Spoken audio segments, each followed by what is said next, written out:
Yo, what's going on, everybody? Thank you guys so much for tuning in here on the BGN network. But today, this evening, we got a merger of BGN with Battlebirds podcast. I got my guy, the General, here. And this time, we can talk about a W in the Meadowlands as opposed to last week. What you think, Fresh? First of all, yo, that man, you know what it is, you know what it is, your boy Philly Fresh, aka the General, and I feel I ain't gonna say I'm going to overreact because I think that we got some things to talk about on the defensive end that I did not like, especially in the first half. But I mean, we coming off of this win, and now it depends on what happened with Washington. But now we are the 7th seed in the playoffs. Yes, I said playoffs. Yes, I said playoffs. We are the 7th seed right now. We got to see if Oakland take care of business. Hopefully they do. But Gates, take us away, man. Look, I thought, we were the better team out there. I think that was obvious right from the start. I agree with you that the defense in the first half of the game, especially in particular that first quarter, it was a little rough out there in the coverage. I felt like we were being a little passive in the coverage, and it felt like that, they were just kind of taking what we were giving them and moving the ball pretty easily. But in saying that, man, like they got it together, they adjusted, and this team really took over. I mean, to me, pretty much once we put that field goal up at 24, it was over. Like this team had control, and it was pretty impressive to see this team move the ball through the run and the pass in the second half of the game because they were hitting and moving the chains and just kind of prolonging the clock without really trying to push and run the score up, which was kind of impressive to see. You know what I'm saying? Like that was interesting to see them be able to drive. Like it was like, what was it, like 13 out of 15 minutes at one point? The Eagles had control of the ball. I mean, it was a ridiculous stat like that. That third quarter was brutal for them, not for us. Yeah. No. I mean, it was a good outcome for us, to be honest with you. Kelsey, though, man, I'm hoping that situation is not serious. Me and you both, because last week it was the right knee, and it looked like he was holding the left knee this time. It's like, and I understand. I'm not gonna blame the coaches for this, but if you know he's already got an injury with 2 minutes left, you're up two scores. Maybe you do sit him down. I don't know. I'm not going to blame them for the injury, but I just thought it was no way with 2 minutes left that the Jets was coming back. So maybe you want to get your older guys out of there, but when you look at it, Nate Herbert comes in, his first snap is a 20-yard loss. You know what I mean? So I kind of get what they're saying, but to look into the future, and we're going to talk about this a whole lot more on BBP. I'm pretty sure you're going to talk about it on your page. I'm going to talk about it on my page. We're going to have to look at who was going to take the helms from Kelsey, because that is when he goes off the field, everything changes. Everything. It's kind of like Brandon Graham. When Brandon Graham has been, since he's been off the field, we have took a dip. You know what I mean? So to lose him, we're gonna like it's just a rule. You're gonna lose a player. You know what I mean? Whatever time it is, you're gonna lose him. But who is going to take the helms? And to me, that is a scary sight. You know what I mean? Because I ain't gonna lie, Nate Herbert ain't it. Nate Herbert is not it. And maybe he can get better with more reps and more snaps. But at center, I don't know. Me personally, I understand Landon Dickerson is already solidified in his spot at left guard, but maybe I would have to take a look at him. I think what becomes important now is it's the depth of the offensive line, because with Seumalo down, with Brandon Brooks down, and with I almost said Dickerson, my bad, and with Driscoll down, we're down 3 interior linemen right there alone. So, I mean, I don't know what they're going to do there. I mean, no matter what, you're going to be playing guys that you probably didn't envision getting the kind of snaps you're going to be giving them inside. I mean, I think it's just a fact right now. But with that said, man, like it's a big deal because you could probably do some things to replace Kelsey in some ways, but there's an aspect of him reading the defense and adjusting the line slides that I don't know gets replaced by anybody on this football team. There was one play in particular I noticed it because there's been a lot of talk about are these receivers signaling the quarterback to let them know when their guy's coming free. And I saw Kelsey just take charge of that and be like, "Hey, out here, look, boundary side, they're coming." And that's something that, like, I don't know, man. I don't know if that guy is out there, and we have that guy in that solution per se right now. So that's something that's got to be, kind of be worked out. And then add on to it that I don't know the severity of Miles Sanders' injury. We kind of got beat up a little bit in this game, even though we won it pretty convincingly. In my opinion, it wasn't nearly as close as the score might indicate. I think we really let our foot off the pedal, just trying to basically, save face for them, not make it really ugly. I'm worried about some of the bangs that we took up because Washington's a different challenge. Washington's a much different challenge following the bye, but we do have the bye week, so maybe that gives us that extra time frame to get some of these guys back. I'm hoping that neither of those, in particular, I'm hoping that the Kelsey injury and the Miles Sanders injury are not significant injuries. That those are just small things. You know what I mean? Like nothing major, little sprain here or there that just needs 10 days of healing, and they're going to be good. I mean, I don't know, man. What were your thoughts when you saw the injury to Sanders? I mean, did it look egregious to you? It did at first, but then he got up and he was hobbling. I'm hoping it's an ankle sprain. And but the way he grabbed it, I thought he tore like his ACL or something. But then he grabbed his ankle. To me, from what I know from being injured like that, if your ankle is not twisted all the way around, Mhm. it can be tendons. It's tendons in there, but I don't think it was tendons. To me, I do think it's an ankle sprain, and maybe he can come back next week. But we can't forget that we still do have Jordan Howard on the shelf. You know what I mean? Yeah. And it's not the bypass Miles Sanders. Shout out to him. He finally got that 100 yards. You know what I mean? That everybody been asking Yeah. for. He did do that, and I thought he made some very, very good decisions.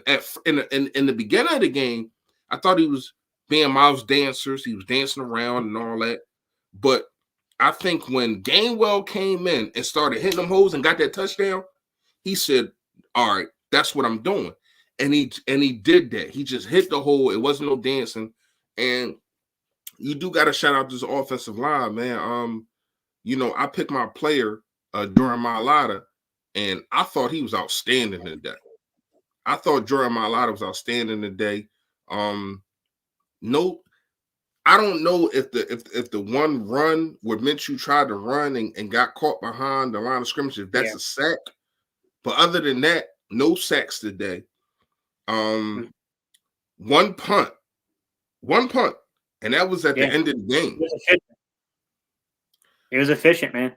But we still had to have a conversation about the defense. We'll talk about that in a little bit. But right now, since we're on the offense, I got to talk about Rager, man. I'm sorry. To me, he should not be fielding punts and field goals, man. His decision making is not there. I don't know if it's up here. I don't know what's going on with the I think kid. it is. I think you just said it. I think it's up here on the punt return stuff because is it me or does anyone else notice when there's a fumble, a bumble, something that shouldn't happen on the play, and he's just got to react and stop thinking, he's better. Like Yeah, he's yeah, yeah, honestly yeah. I better. get. Yeah, yeah. Like, You're right. You're definitely right about that, Gates.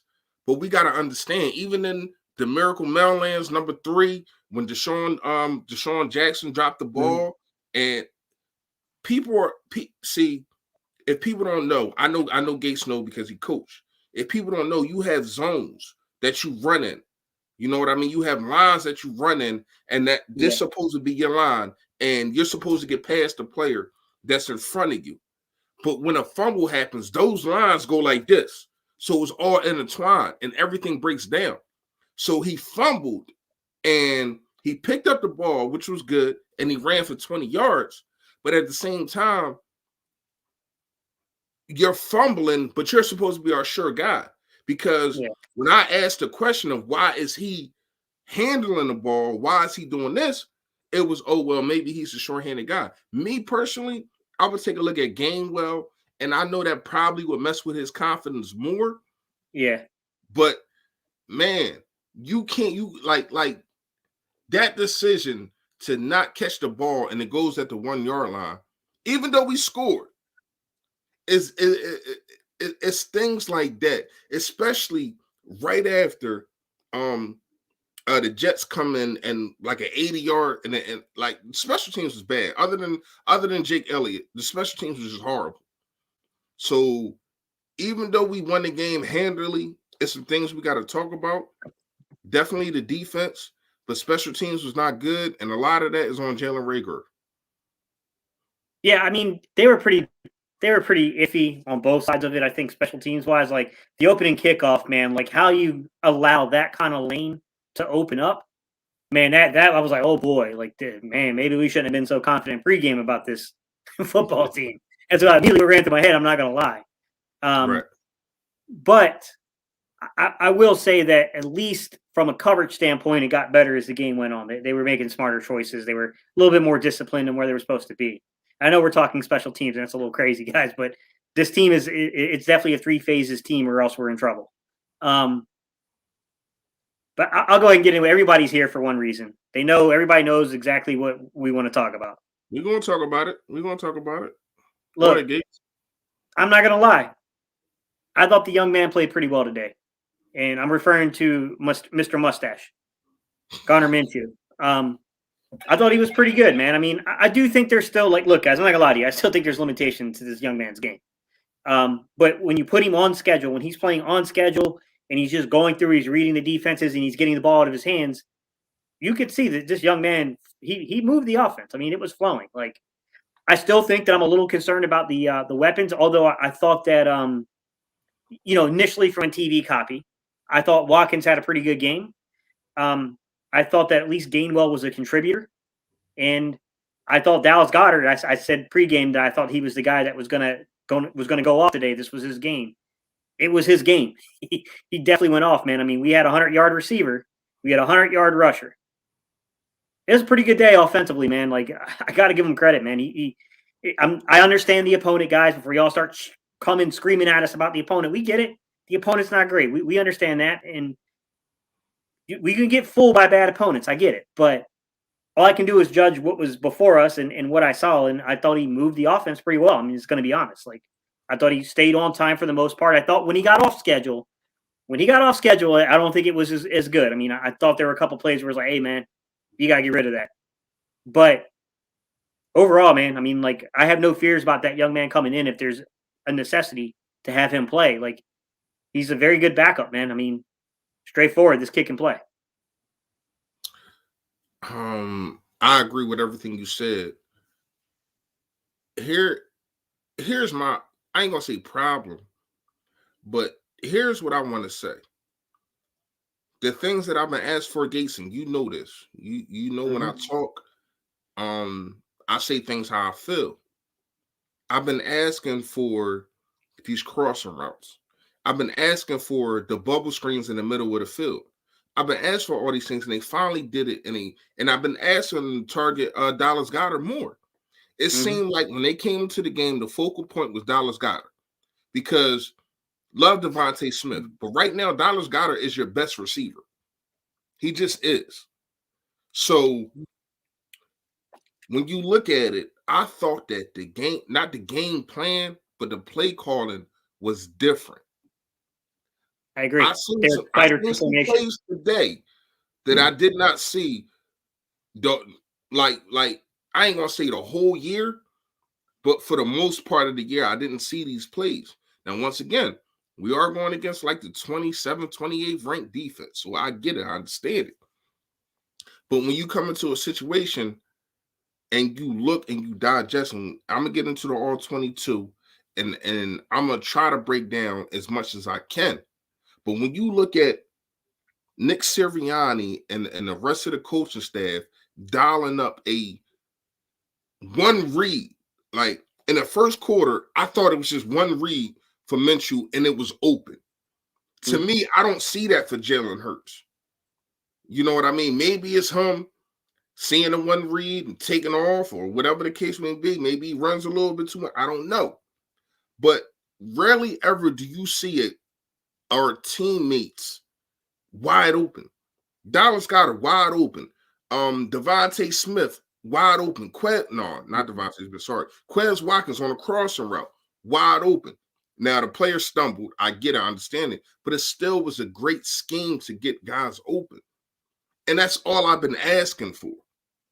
And I'm not going to say that they changed the whole playbook, because you can in a week. I understand that, but it seemed like they was handcuffing Minshew in the first quarter and the second quarter, and it was like checkdowns, but they was wide open.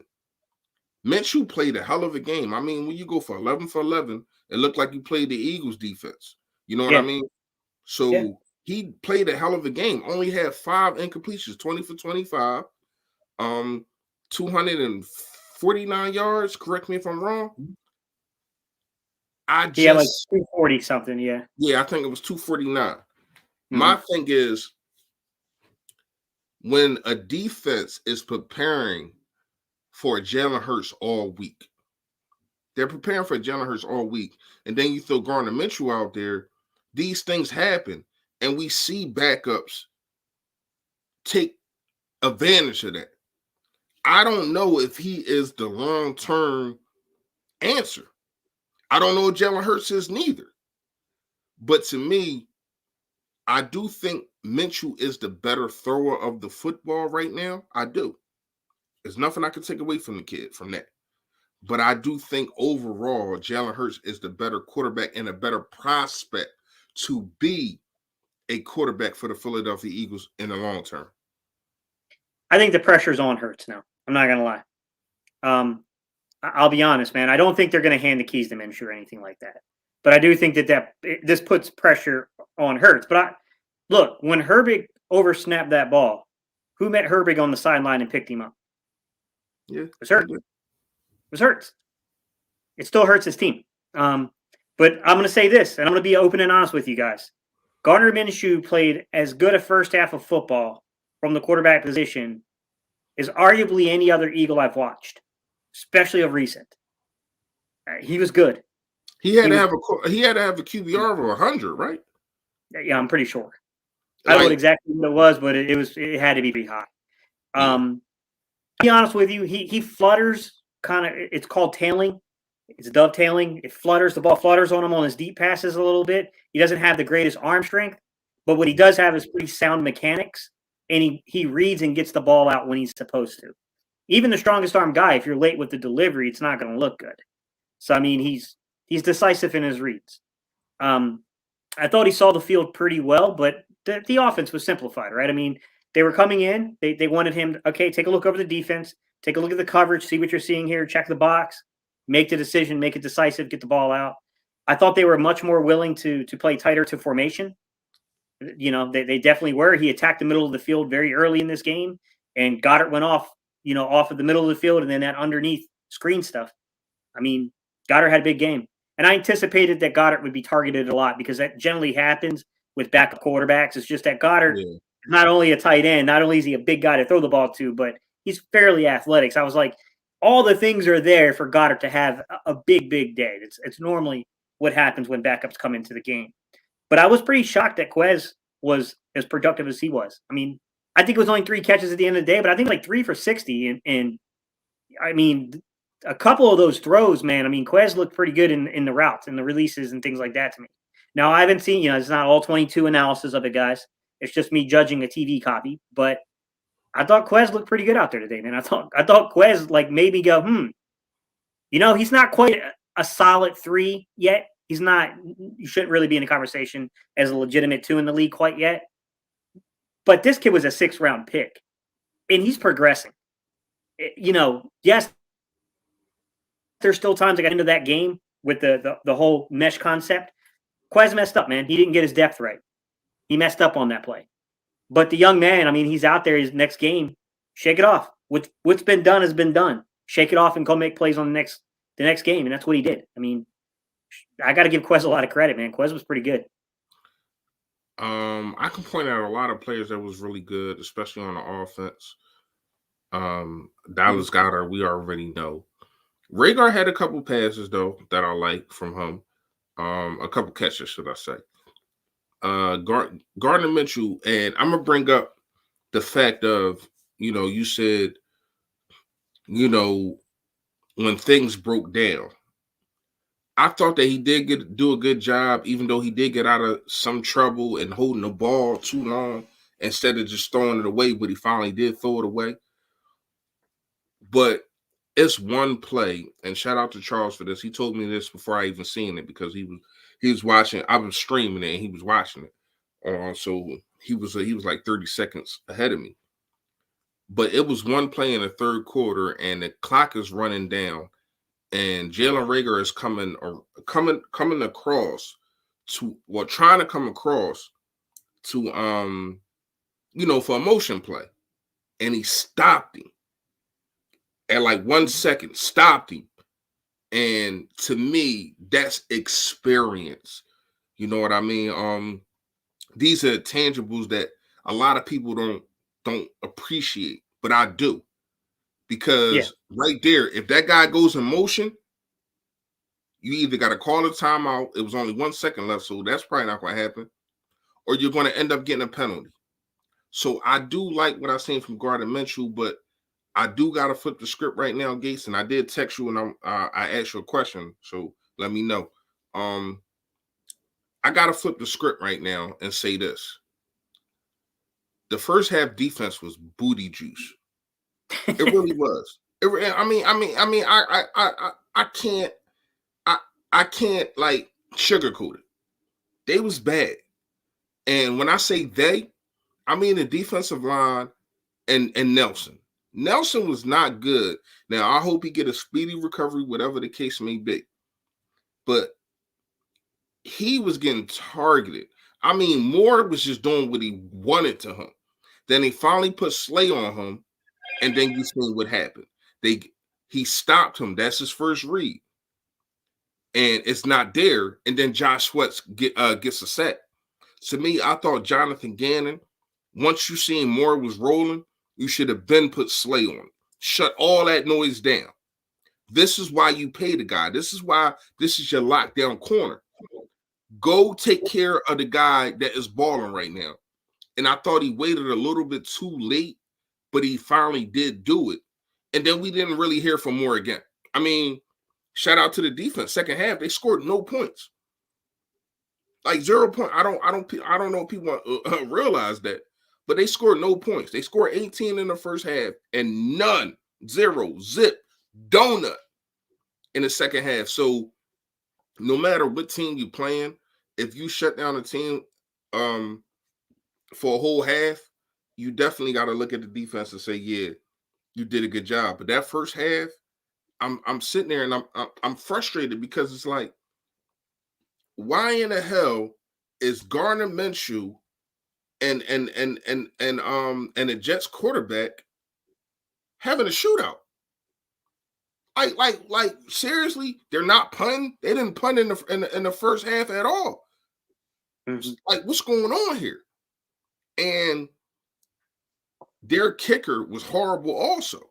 So I'm not saying the game would have looked different because of the kicker, but the first half definitely would have looked different. I mean, what did he miss? He missed. Did he miss a field goal and two PTIs? Like, so. Yeah, he was bad. He was bad. He was so bad. They say, you know what? We're not even going to use you. They didn't even use him in the second half. I mean, they really couldn't because the defense definitely finally clamped down. But when they got opportunities in the second quarter, they didn't even use them. No, we're going for it on fourth down. Once again, I needed APB out on Hargrave. He did make a good play that caused that interception. I'm going to say that. That's not going to be on the stats. But I need more. He got a half a sack. Huh? You said what? He got half a sack on one too. Yeah, whatever. But I'm just saying, like, when I'm looking when I'm looking at this, it's like one of y'all are getting one of y'all are getting single coverage, and y'all need to dominate that. Either if it's Fletcher Cox, I know that he came out, he went in, came out, whatever the case may be, but he was playing. Derek Barnett, I ain't see nothing from him today. Josh Sweat did get a sack, but I thought that was because you finally put Darius Slay on more, and that was the first read. So to me, man, this defense is a head scratcher to me. I understand they shut them down the second half, but I'm scratching my head. I'm scratching my head on this defense, Gates. I don't know about you. I mean, the passive stuff in the beginning of the game where it was just really soft zone. And then to kind of mix it in is that they really weren't getting enough pressure early in the game. And look, this kid is prone to make mistakes. The quarterback there, Wilson, if you get pressure on him, as we learned, he'll make a mistake if you get pressure on him. But if you just allow this kid to sit back there, he's got a good arm. He's going to pick you apart. And I agree with you that it shouldn't have taken as many series as it took for them to realize, like, hey, man, okay, like we came in with one game plan. We were wrong. We got to switch this up and get this kid, knocked out of a comfort spot. We got to move this kid a little bit. And I agree with you. They didn't. It took a little too long to make that adjustment. At the end of the day, I'm not going to harp too much on the defense because they held them under 18 points. But I get what you're saying, Reese. If this had been a different team, a better offensive team, this could have been a lot higher than 18 points. It could have been pretty bad. Yeah, that's basically what I'm saying. Because when you look at the Washington football team is way better than the Jets. Now, I'm not saying that they're better than us, but at the same time, if you're even, then you're leaving. So if you are facing an even team and you do what you did in the first half, defensive wise, it's going to be trouble. Like, you can't let any quarterback in the NFL, we might say he's trash or we might say he's not good, but he's in the NFL for a reason. If you give any quarterback a situation to where as though they can survey the whole field and there's no pressure in them because you're not sending any blitzes, and I can't wait to look at the blitz count because I know it's not high, and you're not sending any blitzes and getting guys off their spot, they're going to pick you apart. That's what's going to happen. So, to me, Jonathan Gannon got to figure out what he's going to do. It seemed like, but it's crazy. It seemed like he played more aggressive when he had McPherson in, other than Nelson. And Nelson was bad. I'm talking about bad. Avonte Madness gave up a big play. Yes, he did. But Nelson I know how you feel about the guy even before we got it. But I'm finally seeing the light. Like, and it took me the last couple of games to see it. He's not good. They're going to have to find somebody in this draft to be that second guy and find another guy because Slay in his 30s. So it ain't like we got a spring chicken over there. So my thing, and I've been saying this, those first 3 picks, and it looked like Carson Wentz is he in the zone right now. Hopefully, he keep playing. And it looked like we're going to have 3 first-round picks. I'm going all defense. And I might, and it looked like I might have to change. I was saying get 2 defensive ends in a corner, but you still need a safety also. So I might go defensive end, corner, and a safety because this defense got to be polished. And then I would get, like you were saying earlier in the pregame, Gates, I would try to find a guy on the offensive end, wide receiver, a possession guy, because you have every other thing at wide receiver. You got your speed guy. Right. You got your guy that your shifty guy in Rhaegar, who I think you should use differently, but hey, that is what it is. And you have a young possession guy, but he's just not height-wise possession, but he can be your number one wide receiver in Devontae Smith. And then you got Quez Watkins, your speed guy. If you get a veteran, I've been saying get a veteran for the longest. I was saying that before it even started, before the season even started. So if you get you a guy, a veteran guy, I was saying get Larry Fitzgerald. That was my guy that I thought that they should have went after, and he's still not even in the league now. So I would have got that guy. You had to find a guy for the offense, for the wide receivers, and your first 3 picks got to be on defense. Yeah. Meadowland Minshew. Look, man. No. Simply put, no. I haven't seen enough from a bad Jets defense, man. I'm look. I'm impressed with the production we had out there today, but I mean, that would be like making that final determination solely based upon the Atlanta game with Hurts. Some of it has to do with your opponent, man. Look, he read the field well, I thought, from the TV copy. And like I said, I got to have time to see the all 22 guys, see the coaches film on it, analyze concepts and scheme and things like that. With that said, the young man played really well. I don't think that this one game is changing the determination of anything, but I spoke very firmly about what I thought, which is it clearly adds pressure to Jalen Hurts because, number one, the team was pretty pumped up for Minshew. They wanted him to have this opportunity. He's clearly well liked in the locker room. I could see that from the sidelines and from the way these guys were reacting on plays. Clearly, that young man is very well liked by the locker room. There's no denying that. You could see that same way that we saw kind of the way the team had fun with Hurts last year when he stepped in. With that said, I also saw elements of leadership from Hurts where you got Herbig oversnapping the football. The young man was distraught. He was very upset with himself. He knew he made a big mistake.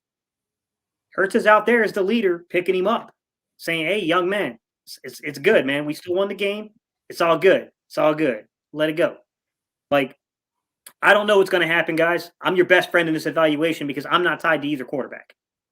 I have no allegiance to either one of these quarterbacks. I'm honestly going to give you honest assessment from the film. Me personally, I just want the Eagles to pick a guy that has a shot at putting them over the hump and doesn't waste 3 picks on a guy. That's my biggest concern is I don't want the Eagles going out there wasting 3 first-round picks and then not building the rest of the roster around the quarterback. With that said, no, sir. No, I wouldn't say that one game is going to sway me one way or the other. I was happy with what I saw. I was happy with what I saw from Minshew. I thought that when he played on time with the offense and things were easy 1, 2, 3 read progressions to where, like, okay, the defense is giving me this. This is where the ball needs to be. I thought he made the right calls from the TV copy. Look, I'm happy for the young man today. But organizations aren't going to make that kind of decision in that kind of movement that fast. It's just not the way it works. And like I said earlier, guys, to me, it doesn't matter if it's Jalen Hurts or if it's Gardner Minshew. It's still the same conversation because you're still dealing with the aspect of how committed is the organization to the player. I don't think that the narrative necessarily changes in terms of the long-term outlook. I think we can have the conversation about, hey, man, we see this from Minshew now that Hurts really does need to progress a long ways in terms of reading and diagnosing plays and getting the ball out. I think that's all factually true, guys. But I don't think it moves the needle at all on the overall determination of this team, say in 2023 at that position, 2024.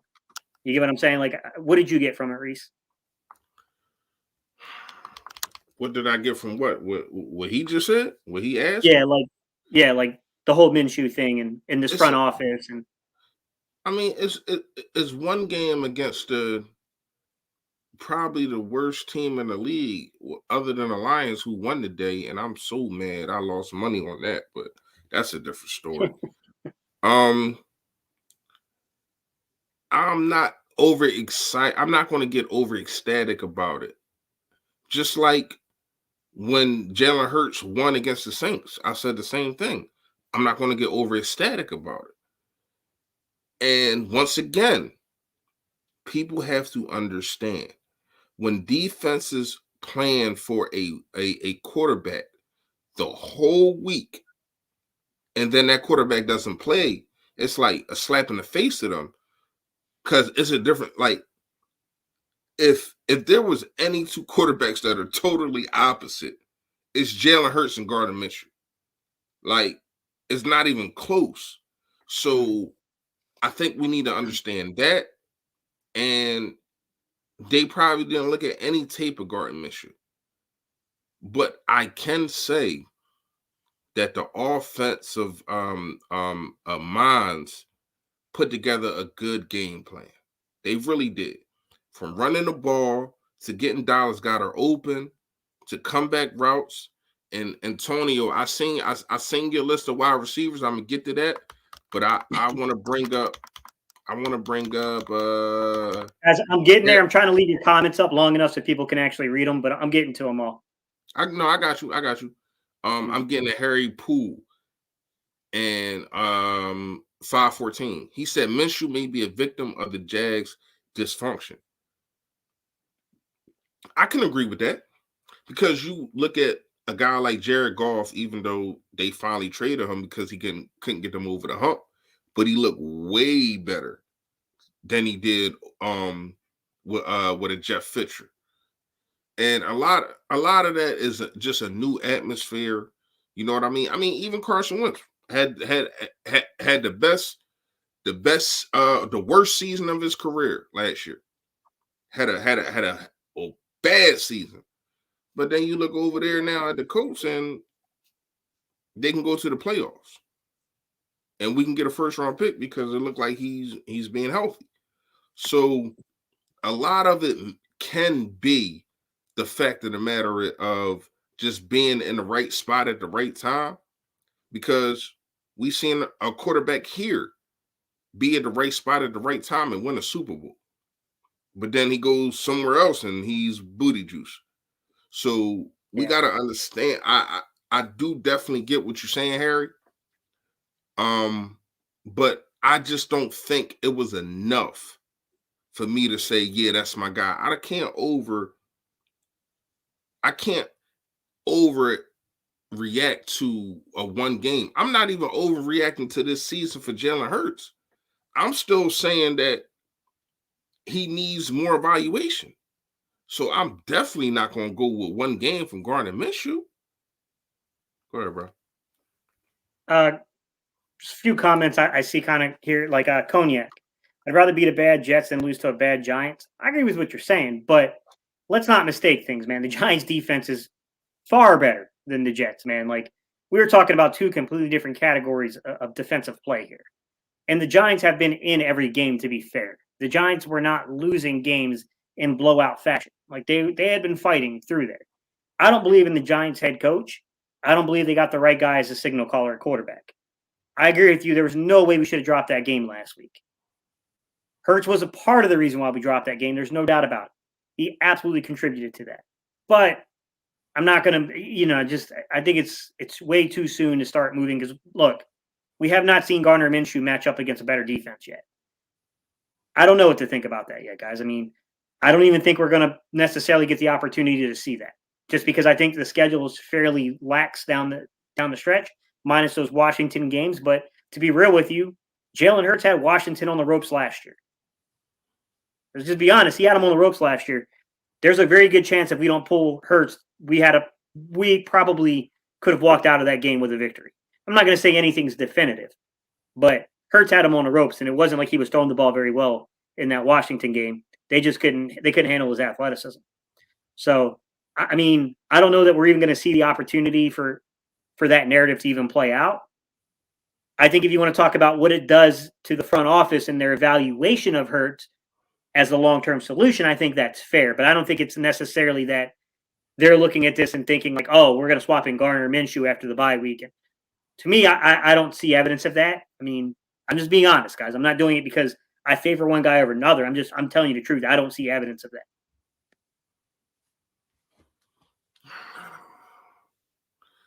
I don't neither. I don't. And to me, for a franchise that's just trying to turn over a new leaf, a new regime, or whatever you want to call it, a new norm, as Doug Peterson would say, you just can't you can't come into it with a quarterback controversy. You really can't. And I think it's just us as Eagles fans painting this narrative that it's a quarterback controversy, but I don't think it's like that in the locker room.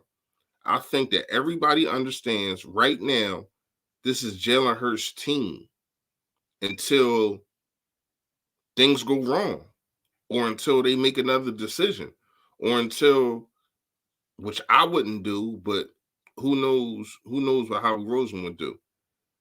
Getting a Lamar, or I don't think Aaron Rodgers would come here, but getting one of them other guys that's trying to get out of their situation. But other than that, this is Jalen Hurts' team. So we got to understand, and I definitely appreciate Gardner Minshew for getting us in that seventh spot. You know what I mean? I mean, at the end of the day, literally at the end of the day, we probably won't be there. I don't know, because of Oakland and I'm watching the game now, Oakland and Washington. But right now, if everything, as much as we want to talk about how bad this team is, the NFC is just as bad. Because right now, if everything stopped, we would be in the playoffs right now. And not only that, if you keep winning, I'm looking at the 6th seed, and that's right there too. So I'm just saying, man. I think Jalen Hurts gives the best opportunity to win. I get what Gardner Minshew did, but it wasn't like he lit up the scoreboards. Did he have good completions percentage? Yes. A lot of them guys were open, and a lot of them were schemed open, but he made those throws. You can't take away from him. But at the same time, it's not like we're sitting here talking about a guy that threw for 500 yards with 5 touchdowns. So Yeah. what are we really talking about here? I like Gardner Minshew, and like I said, I appreciate what he did, but he didn't light up the scoreboard for us. That running game took over. And he made the plays that he was supposed to make. I ain't got no problem with that. But that doesn't mean that we're just supposed to say, this is our starter now. No, we got to stop doing that. We got to stop. We got to stop making it a controversy when it don't need to be. Jalen Hurts is a starter, and Gardner Minshew just played a good game. Yeah. That's it. Cognac, I agree that the Jets are a better offensive team than the Giants. I have more faith in Wilson as a quarterback than Jones. I think their receiving core, as I said in the pregame, was underrated. Defensively, man, come on, stop playing Cognac, stop. That's not even a conversation. Like, come on, man.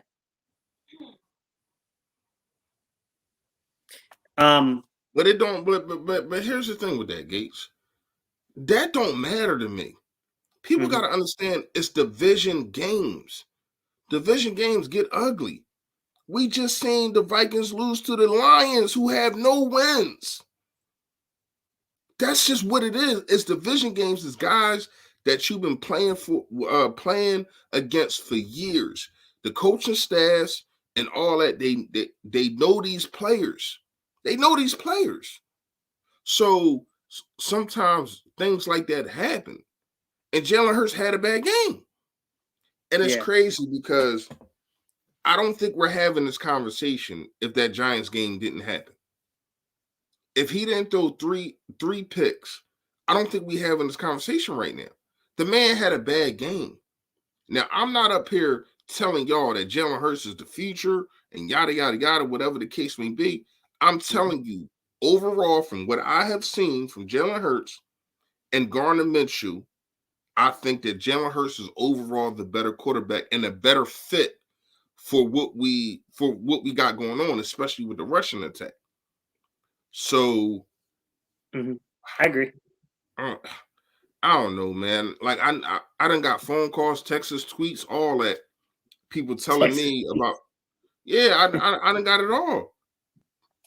I disagree, but Hurts has to develop because Minshew did some good things. He did, Antonio. He did do some good things. I'm not taking away from that. I appreciate what he did. But at the same time, let's not try to act like Jalen Hurts hasn't done good things neither. We're so short-minded. As soon as a guy has a bad game and then the backup has a good game, it's oh no. Now, what happens if you bench Jalen Hurts? I'm speaking just in I'm just saying. You bench Jalen Hurts, right? And Gardner Minshew comes in as your starter. And the Washington football team, who have a good a defensive line, right? A Washington football team can actually say, oh, this is our guy that we can feast on, whatever the case may be. And this guy gets sacked 7 times. Now what y'all saying? He gets sacked 7 times and we lose. So now, now what are y'all saying? Hey guys, I'm gonna put the link. I'm gonna put the link in the chat, guys. I can't. It's hard to keep up with the comments and kind of like I need some of you guys come on in and talk, guys. It'd be easier for me to keep up with the chat and answer questions as they come to me because like it's hard to do all 3 of those things at once. So I'm gonna throw it in the chat. Y'all come in, man. Yeah, I'm gonna put it in my chat too. That's what I asked you. I ain't never. All right.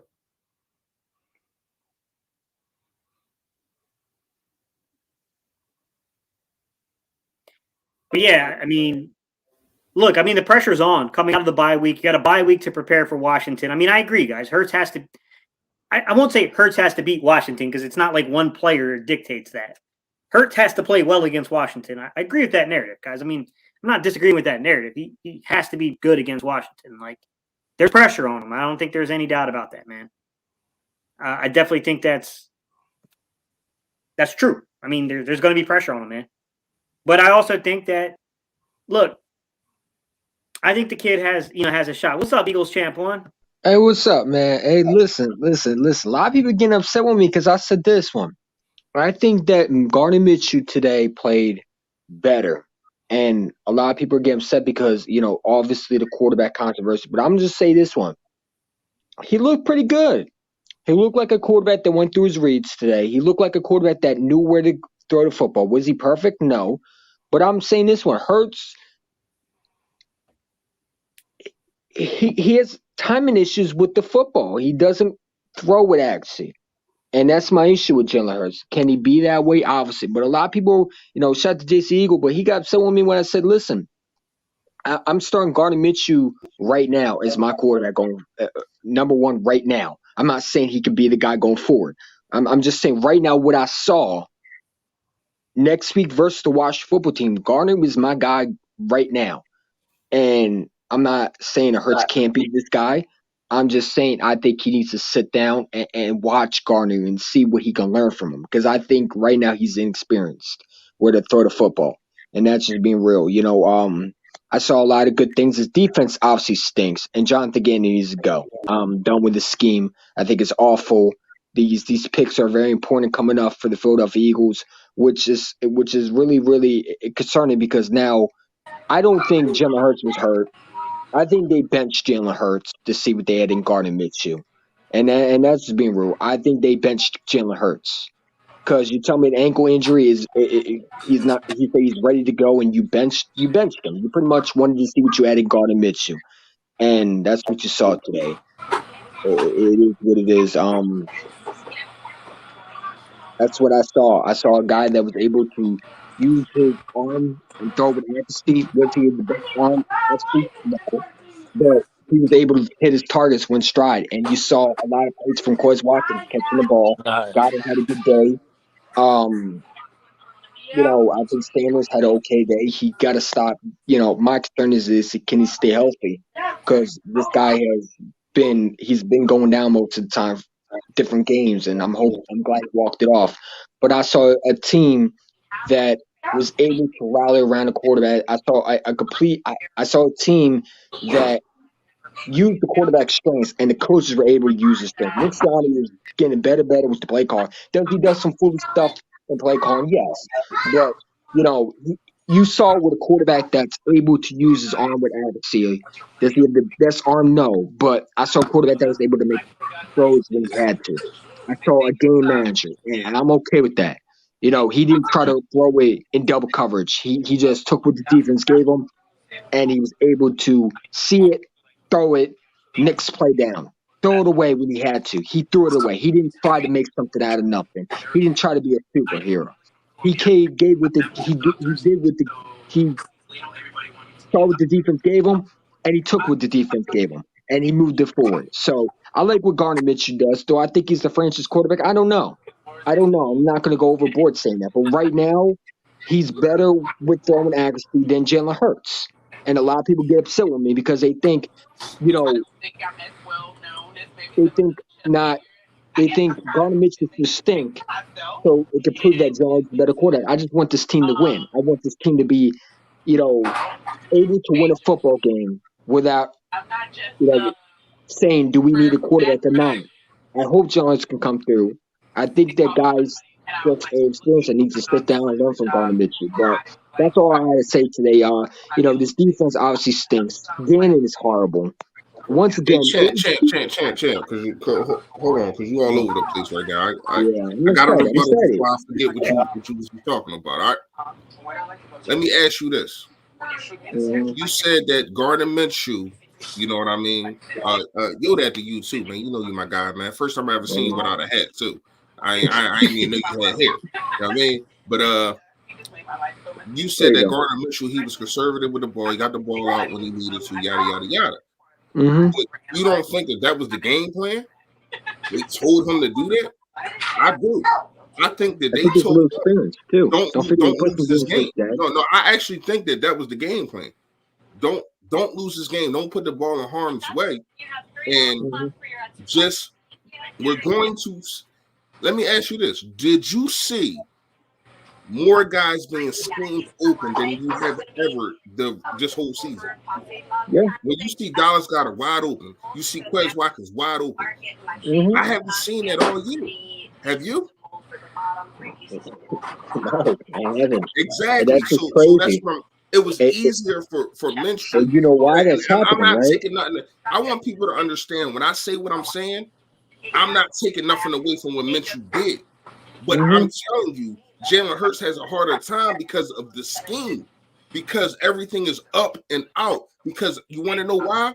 Because they're trying to open up the field for him to run instead of using the middle of the field for him to pass.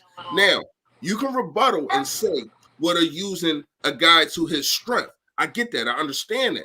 But if you don't let this guy use the middle of the field, we don't know what his strength is. I think that this coaching staff has not put Jalen Hurts in the best predicament to use the middle of the field, like use Dallas Goedert. Dallas Goedert had 2 targets. He had 2 touchdowns today. That's a problem to me. Now, it's not a problem today, but it's a problem. It was a problem, and I said this in the pregame. You can ask Nate. It's a problem that Dallas Goedert only had 2 targets, and 3 targets, and Devontae Smith only had 1. That's a problem. So now we're seeing these guys. It looked like they said, Dallas Goedert is your guy. This is your guy on this play. You throw to him, we're going to scheme him open, and that's what happened. I don't see that with Jalen Hurts, and to me, that's a problem. And you remember what Jeff Lurie said? He don't because we're hearing reports obviously from Jeff McClain, and I know a lot of people don't like Jeff McClain, but this guy's been a very good reporter when it came out for many years. So I believe him that Howard Roseman doesn't like Jalen Hurts. I believe it because we know this guy is always wanted. I mean, there's reports that they still are interested in Deshaun Watson. You know what I'm saying? They're interested in Russell Wilson. They want a quarterback that can throw. They want that pass-happy offense that we saw in Kansas City. That's what Jeffrey Lurie wants. And he stated many times he wants the pass-happy offense. And thing that I'm seeing is that Gardner Minshew, he doesn't have the best arm, but he can make the throws, especially with his accuracy. He can make those throws. You know what I'm saying? Was he perfect today? Was he Joe Montana? No. There was sometimes where the receivers had to go up and get the ball. But I saw him read his reads, go through his reads, and able to complete the throw. And I can't say that for Jalen Hurts because I've seen many times where Jalen Hurts goes either his right or left, where he tries to run instead of looking downfield and seeing an open target. Like, for example, today, Quez Watkins, he went from one way to another. He saw Quez Watkins was down there. He was able to throw. I like that. I like that a I lot. He haven't turned seen it that from up. Jalen Hurts. I like And that. I hope he can be that where he can be able to see that and learn from it. I think sitting down with I'm not gonna Hurts say can I learn haven't from seen it. from Jalen Hurts. I have seen it. Him scramble and actually not run, but throw the ball. That touchdown at Dallas Goddard in week 4 was like that. Like, I understand that it's what have you done for me lately. We're saying that, but I can't sit here and say that Jalen Hurts is not doing that. That touchdown, when it looked like it wasn't a touchdown catch, Dallas Goddard made a hell of a catch. It was his last touchdown before the day. But that was a scramble, and he threw the ball. Jalen Hurts did. So I can't say I don't see that from him. Do you think we're I'm not seeing the going to exact lie same to you. thing? Sorry. So what? I was saying, do you think we're seeing the exact same thing what we saw with the Carson Wentz situation? How players don't want to play for Jalen Hurts now? Because it's weird that No. You can tell. You can tell. You can tell that they rally around this kid, and even Gardner Minshew, like they said at the beginning of the live, the first person to go over there and congratulate Gardner Minshew when he threw the touchdown was Jalen Hurts.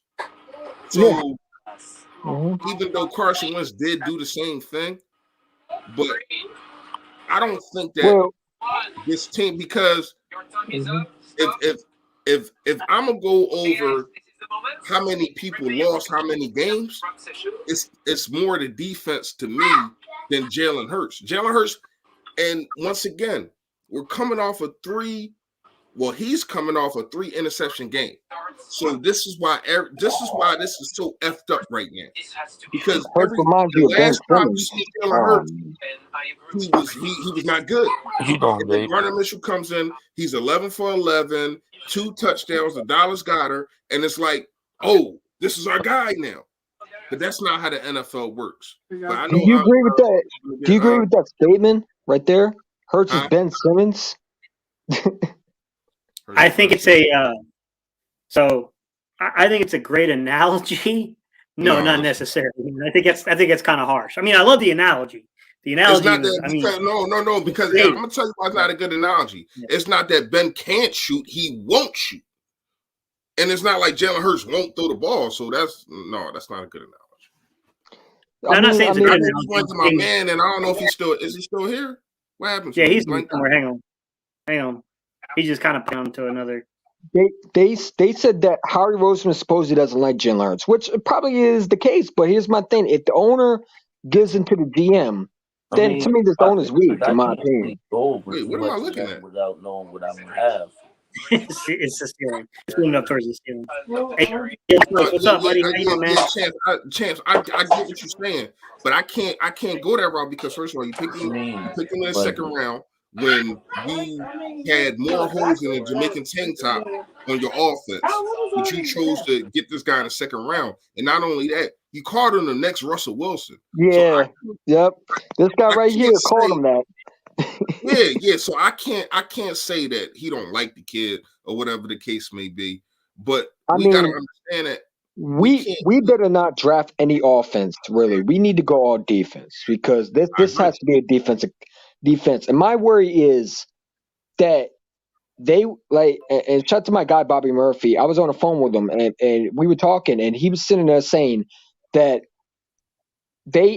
he thinks that they benched him because they wanted to see what they had at Minshew because they want to see what long-term quarterback they can get. And we see the scouts, we see Howie with the binoculars, and people say it's far-fetched, looking at Pickett and Howe. And then there's rumors of Deshaun Watson possibly coming and Russ Wilson. It scares me because these 3 first-round picks you need because this defense is absolute trash. I mean, we were getting ran on, thrown on. If Zach Wilson was more accurate today and they played a game someone like Aaron Rodgers in the game instead of Zach Wilson's a rookie, we would have got destroyed because that defense absolutely was horrible, except Darius Slay, who I think played great today. Nelson, I'm not a fan of. We don't have pass rush. I think Josh Sweat's average. I don't think he deserves all that money. He jumps off sides, which, that needs to stop. If you're going into playoffs, you can't jump off sides and stuff like that. You don't have any pass rush really. This is an important draft, and like I keep on saying, I don't trust the GM doing it. I got you. You can't have this guy here next year. You just can't. Well, You got to get it someone who knows football. like I told you before, and on IG when you text me, I told you this Yeah. dude's not going anywhere. Well, my other account got suspended, so I'm on Eagle Oh, Champ 5. no. I'm just saying. You used to text me all the time, Yeah. and you just text me about Howie Roseman, and what I'll tell you, he's not going anywhere. I know that. He saves Lori money, even though he pushes it back. But in the upcoming years, now things are expanded. Now it's more money, so he knows how to. He knows how to. I don't want to say. I don't want to say play with the cat, but he does know how to do that, and he did win a guy a championship. Like in 2017, every last thing that he did hit. So I don't see this guy going anywhere. I'm not gonna lie to you. Me personally, Defense, I would try that's to a bring good in question. somebody else to draft Mhm. and let him just take care of the cap. That's your thing. You can, even if you just want the general manager's a title, you can do that. But we gotta let this what's his name, Gates? We gotta let him Hit the talk. button. You I know just what I got it mean? on pause. You You said hit what? the button. I just had it on pause. I don't know what he's saying. Nice. No, I think it's up to his kid. Well, Yo, that's bro. a good question. Why do we fight for Hurts? Well, because he's a second round pick, and you want him to succeed. Because if that pick does not work well, then it goes back to obviously the GM's not going to be held accountable, but it's just another pick that we waste. You know what I'm saying? Yeah. You have Marcus, to. what? He has to You still work with out. us? Man? Yeah, what's up? Hey, What's what's good, going on, Marcus? So bro? what do you think about all this, man? I think as usual, a lot of our fans they get too complacent with stuff, man. Like Gardner had a good game. He played a great game. First half especially. He played great. And give him his kudos. But you're playing against the Jets, man. You're playing against the Jets. You think he'd be able to do something like that against a Tampa Bay Buccaneers defense? A great defense? Yeah. I don't think so. Not to mention, the Jets didn't game plan for him. You got to put that in perspective also. Huh? I'm tired of Okay. hearing people sit there and make it seem like Hurts don't be doing stuff. Like he's part of the reason why we got the wins that we have. But that's the city of Philadelphia. I mean, they done this with Carson and Foles, and I knew when Minshew was going in, it was going to happen. I hope Hurts works out. You know what I'm saying? But like I said, he can throw with accurate, and I hope Hurts learned and saw what Minshew did. Because if Hurts is a learner and he's able to see that, then he's like, all right, I can take some of that from Minshew and I can put that in my game. Right. And be able to contribute. Because I like Jalen Hurts. I like his ability to run, Right. his leadership. I like everything off the field. I just want him to be. I think you gotta actually slow down with the running first and take Yeah. the time to really see the field better and start trying to throw his receivers Mhm. open, not try to wait until they get open and then throw the ball. Sometimes you gotta try to throw your receivers open and give them a time to catch the ball and make a play. That's Mhm. one thing that he doesn't do a lot also. Yeah, I mean, like I said, I mean, I can't like, and this is gonna be a test because I'm sure Jalen Hurts is gonna be cleared. But hold on. I get what you're saying, bro. You definitely right.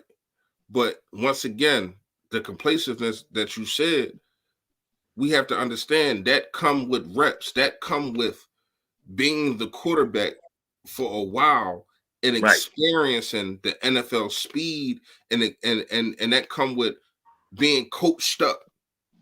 We got to understand. Everybody wants Russell Wilson right now. I ain't gonna say everybody. Why?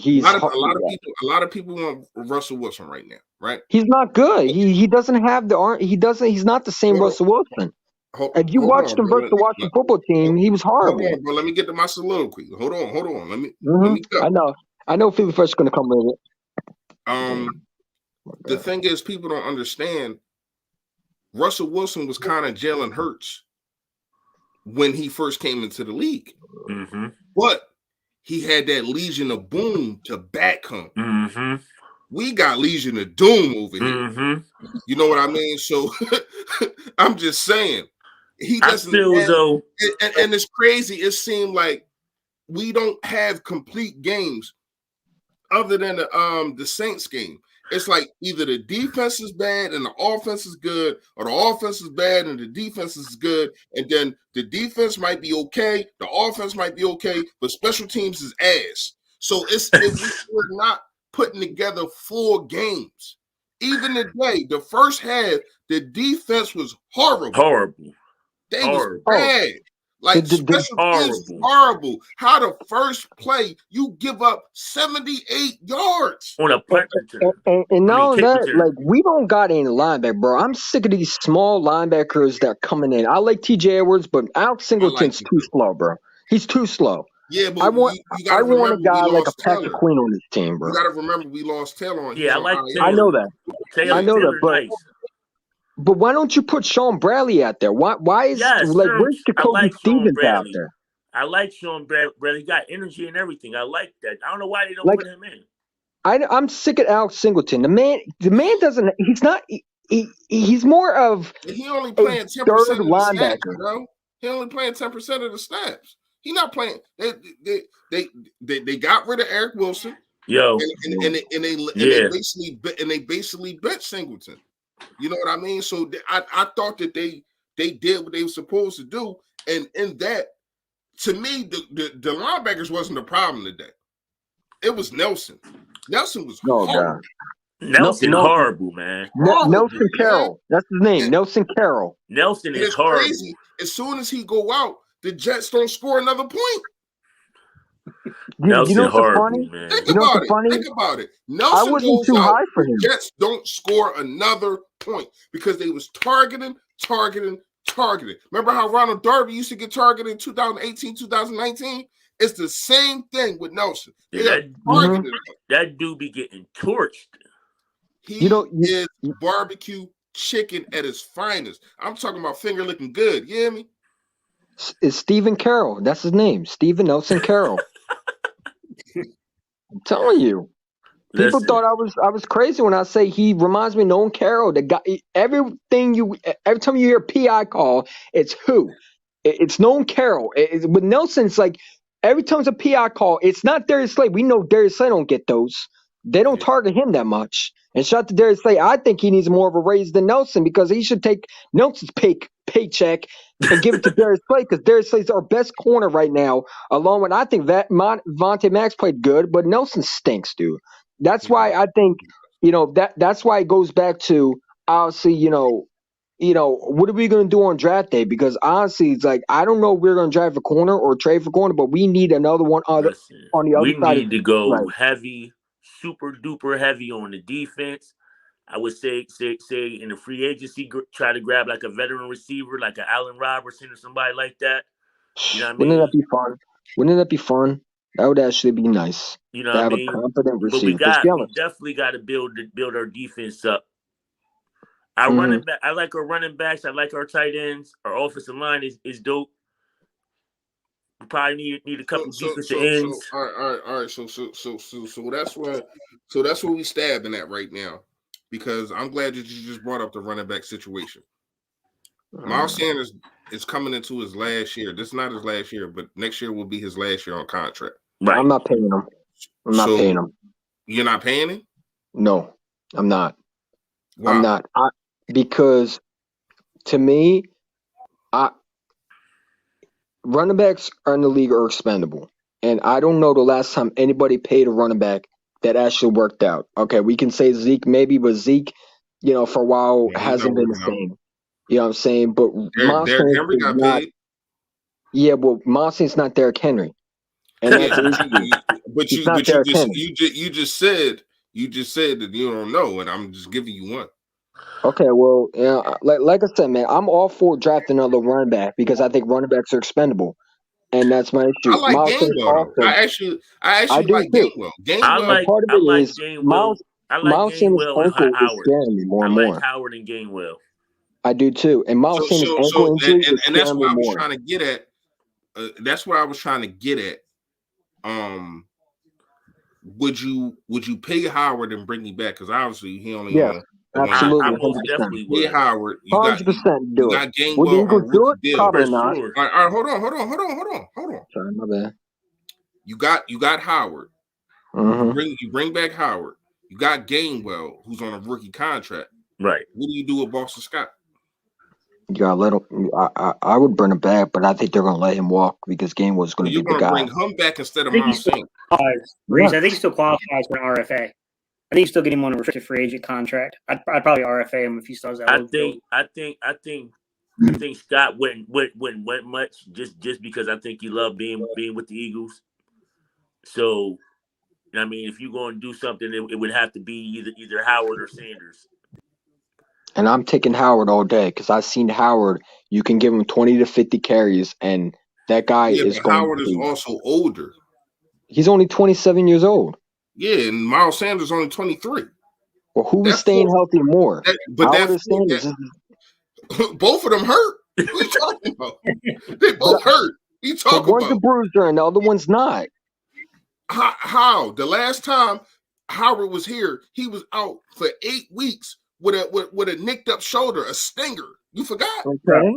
And Sanders has been remember, injured with man, an he ankle was injury. day-to-day This is for his 18 third months. ankle injury. So Philly Fresh, you like Sanders better than Howard? Yeah. No. I'm about to say. Hold on. Let me tell y'all. I like the combination of the two. Exactly, me too. I like the both. Howard is the best runner of the football that we have at the running back position. Period. Right. Like when this guy gets the ball, it's nothing backwards. Is everything is positive. Right. When we talk about all around back, Miles Sanders is better than Howard. It's not even a question. Yeah, he's a better playmaker for sure. Yeah, he's a better playmaker. He can catch out the backfield better.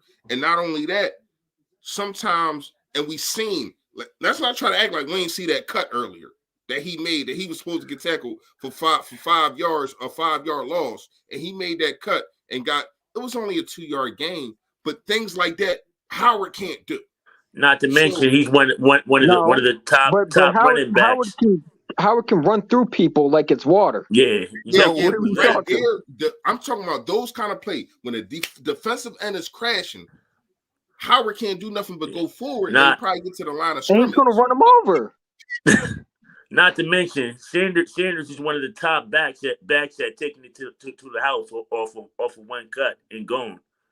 He's known for doing that at any given time. Guess, but I want a running back that will actually make content, and also hit the hole. Sanders has a tendency. Go ahead, get in this one. I need my man to get in this one, man.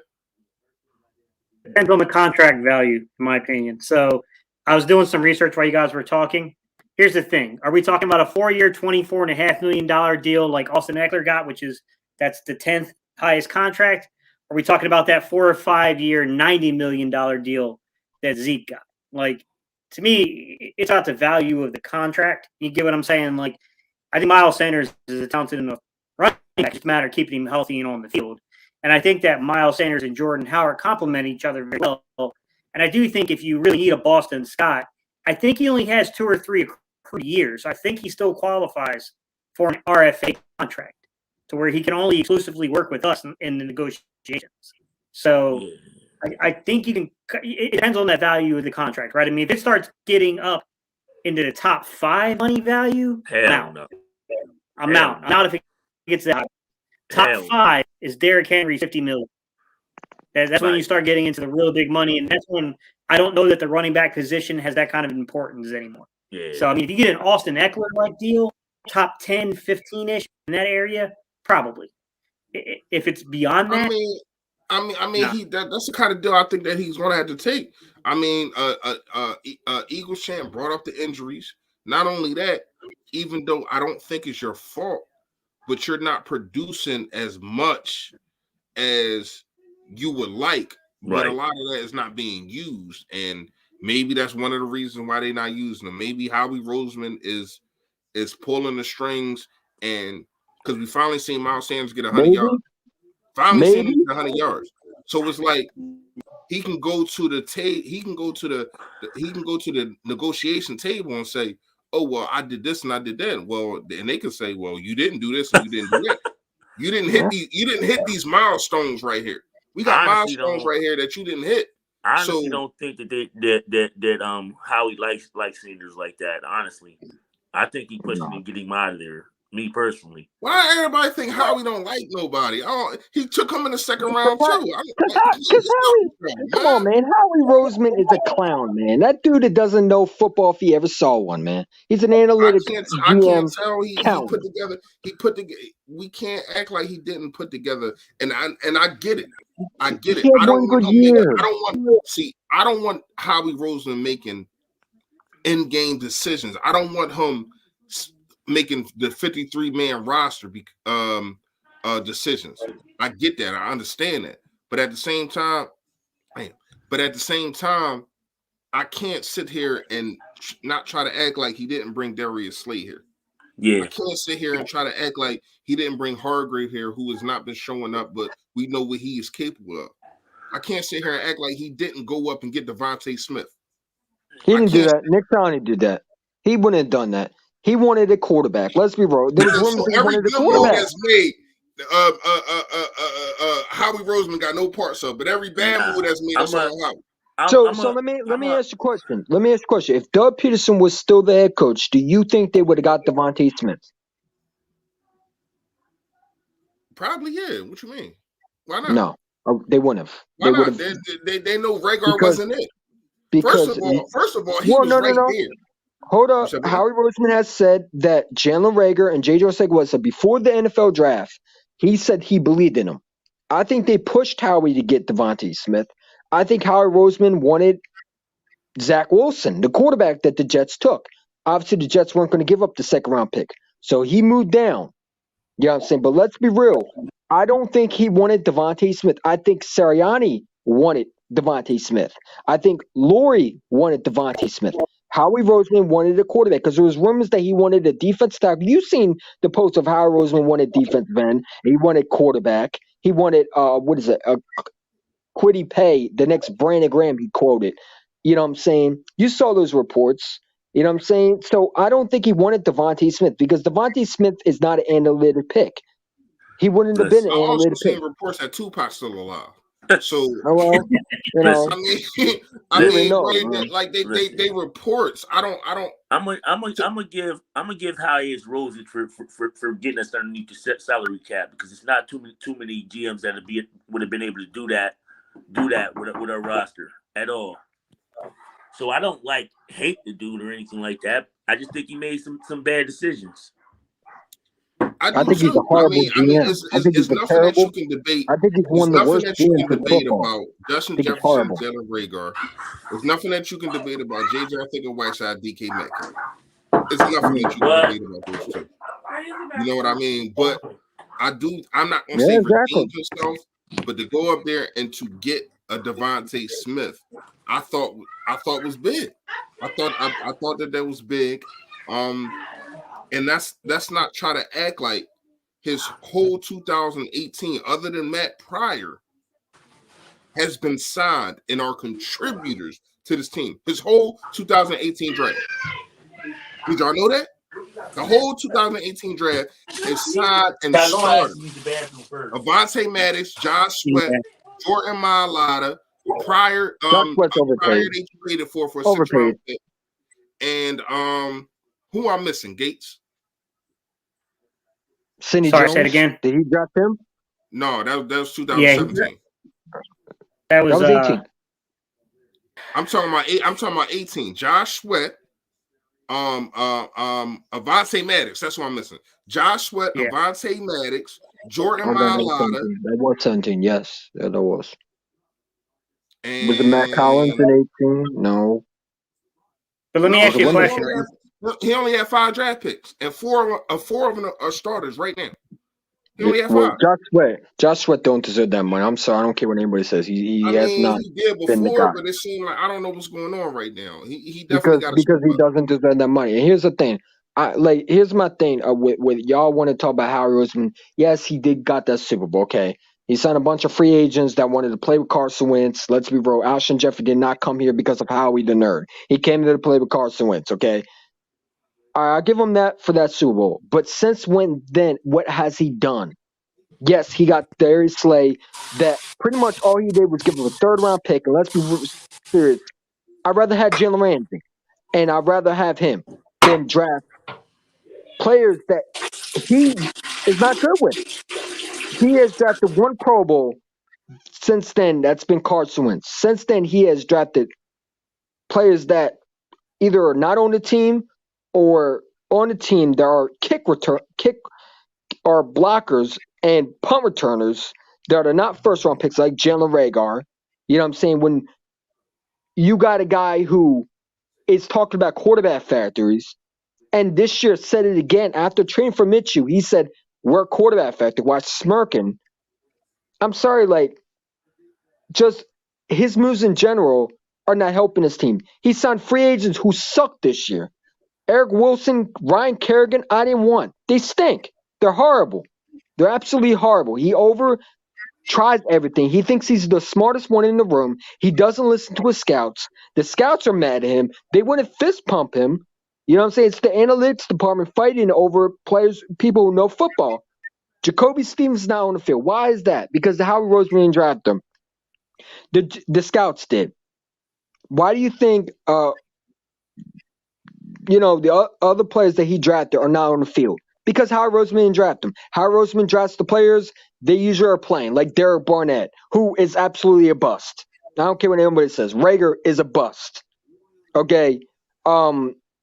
You got Sidney Jones. Why would you take a guy that torn his Achilles? Really wasn't the best corner in that draft, if you ask me. That's just my opinion. Can I ask you a question, Eagle Champ, on a bus thing? Mm-hmm. Before Cordell Patterson went to Atlanta, do you know that he was drafted in the first round at number 20? But we're not Before talking. Hold on. Before he went to Atlanta, would you have called him a bust? Because I'm pretty sure a lot of people would have. But right now, he doesn't look like a bust. Sometimes it's not about where you're drafted and who drafted them. Sometimes it's about developing players and using them to the best ability. They are not using Rager to the best ability. I'm not going to say cannot catch. He's horrible. You said what now? He's horrible. He's not good. Get him the ball, whereas though he doesn't have to catch it 20 yards down the field. But now, even when he catches, it's like he slows down his route. He's lazy, in my opinion. He doesn't know how. When he catches the ball, he stops and slows down. Many times he has an open lane where he doesn't use the jet. That is thrown to him are short. You gotta realize that too, bro. I'm gonna be honest. I don't understand. I don't understand why Ward ain't in the game as much. I mean, he did last week and he dropped a touchdown. But he's more consistent than Jalen Rager. He got leveled on the play too in the red zone. On the interception, he was the second read, and his feet got taken from him across the middle in the end zone, and then Hurts rolled over to the right. Short story short. The league has caught up with Greg Ward. That's just what it is. He's not athletic. He's not fast. So it's hard for him to get open. The league has caught up with him. I'm sorry. He doesn't get open anymore. So what about Hightower? I would have brought him up. But Howard Roseman won't put him up there because Howard Roseman is the one who could try to fit through in their roster. It's the county really who's trying to fit through in their roster. He's horrible. Really hate Howie. He's horrible. He's horrible. So let me ask you guys a question. Let me ask you this: I guarantee you, Gate City Sports can draft more Pro Bowls than Howard Roseman. Right now, Gate City Sports in the draft can draft more Pro Bowls than Howard Roseman. Was you celebrating that Super Bowl? I think it has to do with the draft board, though, guys. Listen, in 2018, when we're crediting him for making those picks, Joe Douglas set that draft board, not Howie Roseman. In 2021. The picks that we're crediting him for was when he followed Tom Donahue and what Tom Donahue told him to do. The tension came in the third round where he picked the kid I liked. I knew who Milton Williams was. I spoke out against that pick, and I took some heat for that. And I said, we reached.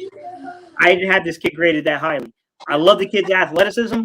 I do think there's something there. No way that's an early third-round pick. No way. The kid has a lot to learn about anchoring and shooting his hips against the run. I would try to warn everybody about that. But to me, it's about setting board and knowing. It's about knowing when to trust your coaches, knowing when to trust your scouts. Truth be told, you know why they didn't take Justin Jefferson? And why they took Jalen Reagor? And Reagor. You guys know I was a Reagor guy. I don't know why you were the Reagor guy. That guy stinks. Absolutely horrible. Because Reagor's college film is a lot better than what he's showing in the league, man. It was the fact that he's coming from a spread and he hasn't learned a game at this level. Reagor to me is a slot receiver. To me, yeah, he's a slot receiver. They didn't take Justin Jefferson, who I was a Reagor guy, and I made 2 videos saying that I thought Justin Jefferson should be the pick because I thought the kid was an exceptional route runner. The reason they didn't take Justin Jefferson was that somebody in Doug Peterson's staff told them this kid's nothing more than a slot and it would be a wasted pick. And that's why they didn't make a pick. He trusted the coaches over the scouts. The scouts told him Justin Jefferson should be your pick. The coaches told him Justin Jefferson is probably a second, third round value because he's a slot. And in reality, the irony is that the roles probably should be reversed. That Reagor's looking like the guy that's the slot, and Justin Jefferson's looking like the legit all-around weapon. But wait a minute. Doug Peterson just said on John Clark that when they asked him about what do you think about Reagor, he said, "Why are you asking me?"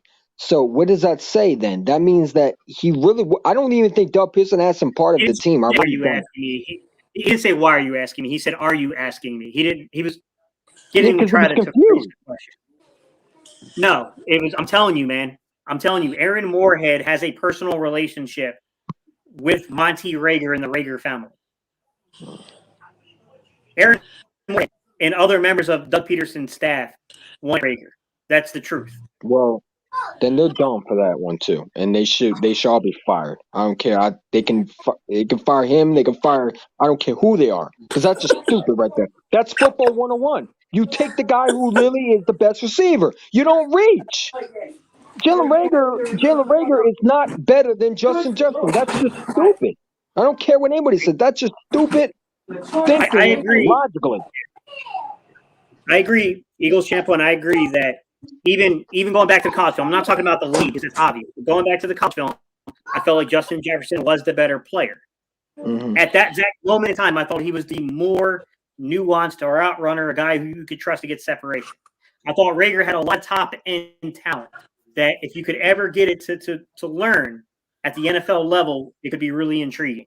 It has not. It hasn't produced. I don't think that the reach is as bad as people are saying. I don't think he was top 20-ish. We picked him at 21, so we kind of had him right at that top 20 value, and I think that was a miss. I think most teams had him valued as a late first, early second. I hear some people giving crazy estimates, saying he was a third or fourth rounder. They're full of crap. Nobody had him rated that late. Everyone had him as a late first into the second round guy. Yeah. He was normally hovering around top 50. Yeah.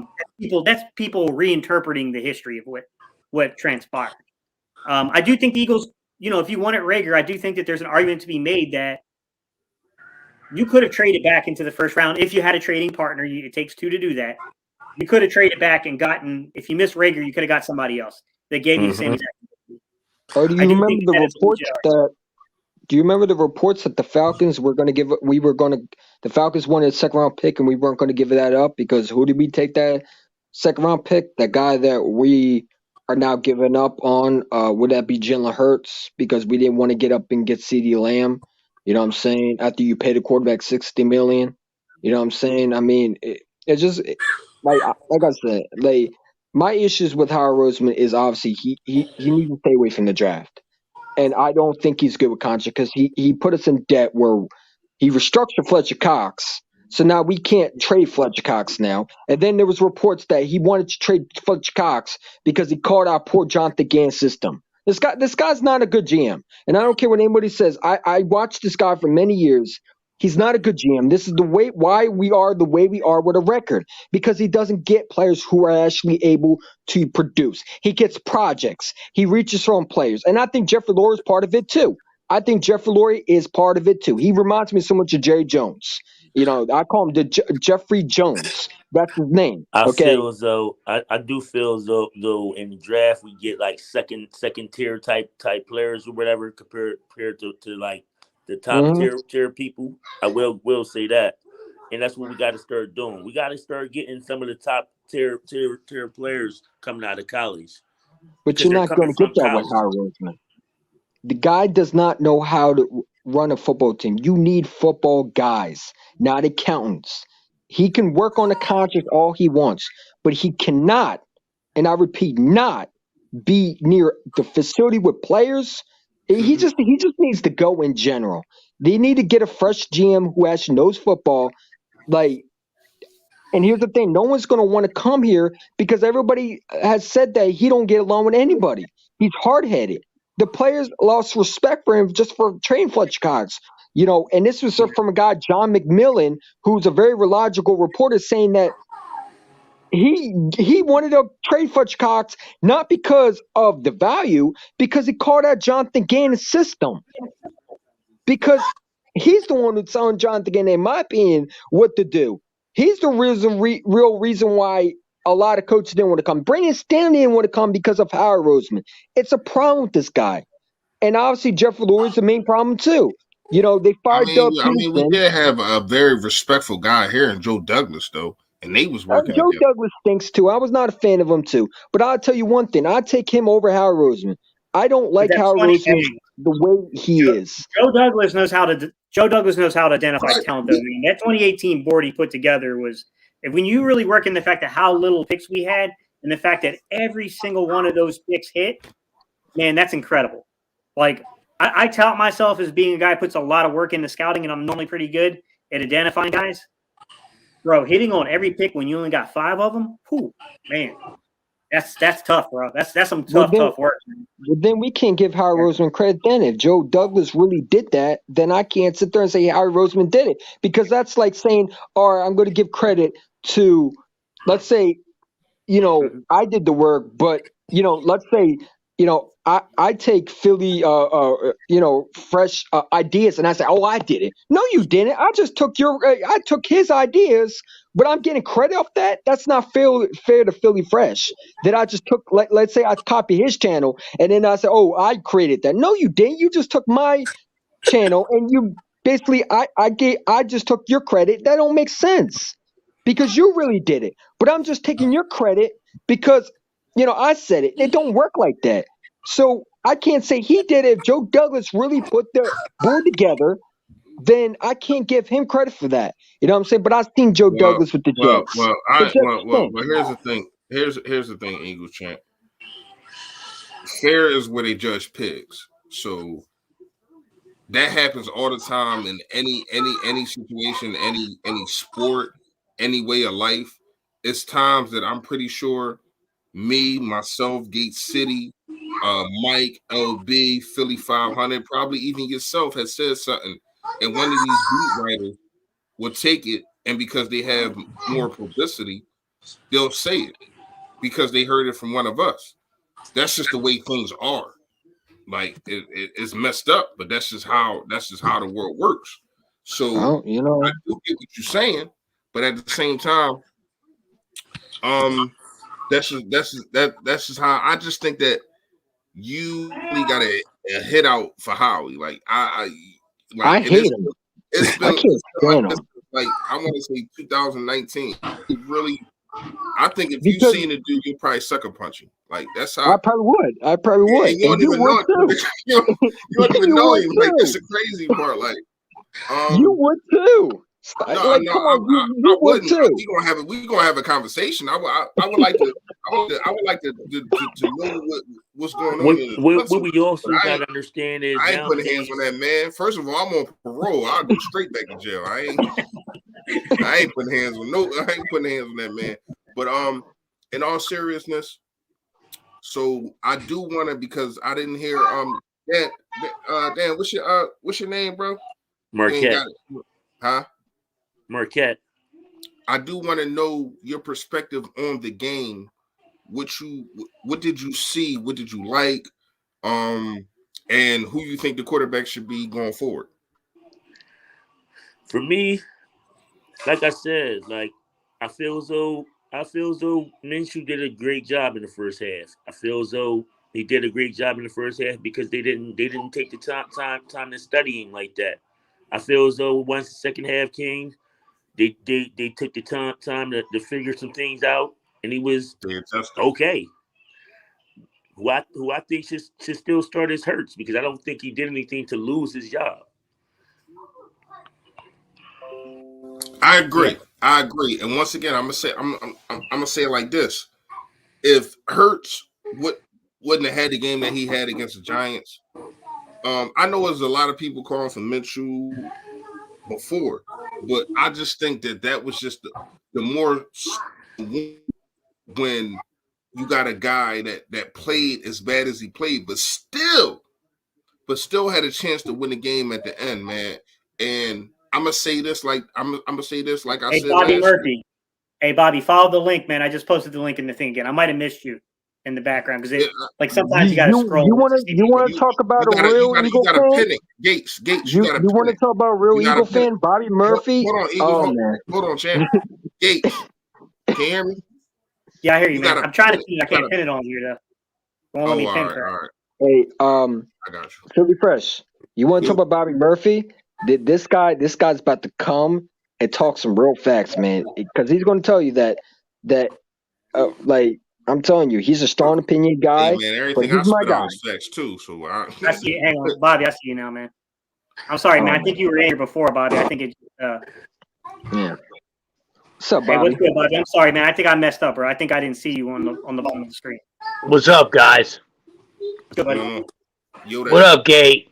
Not What's too much, good, man. How you doing, bud? What up, Philly? Yo, that. Eagles champ? All right. So what are we talking about? We talk about Howie, how he's a good GM. No, I'm playing.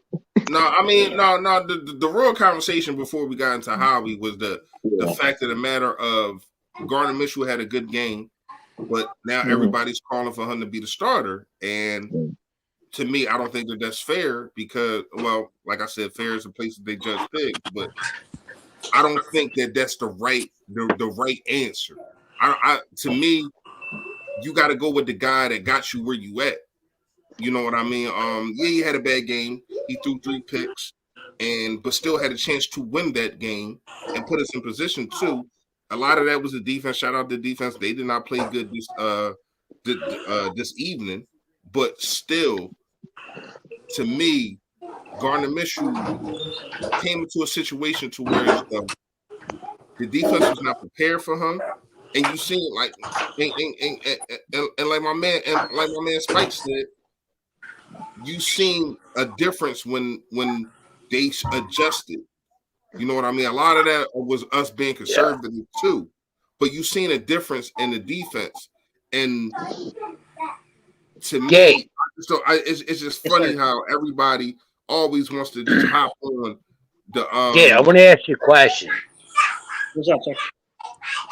The bandwagon of a backup. It just seemed to me that Gardner knew how to just distribute the ball where it was supposed to go, right?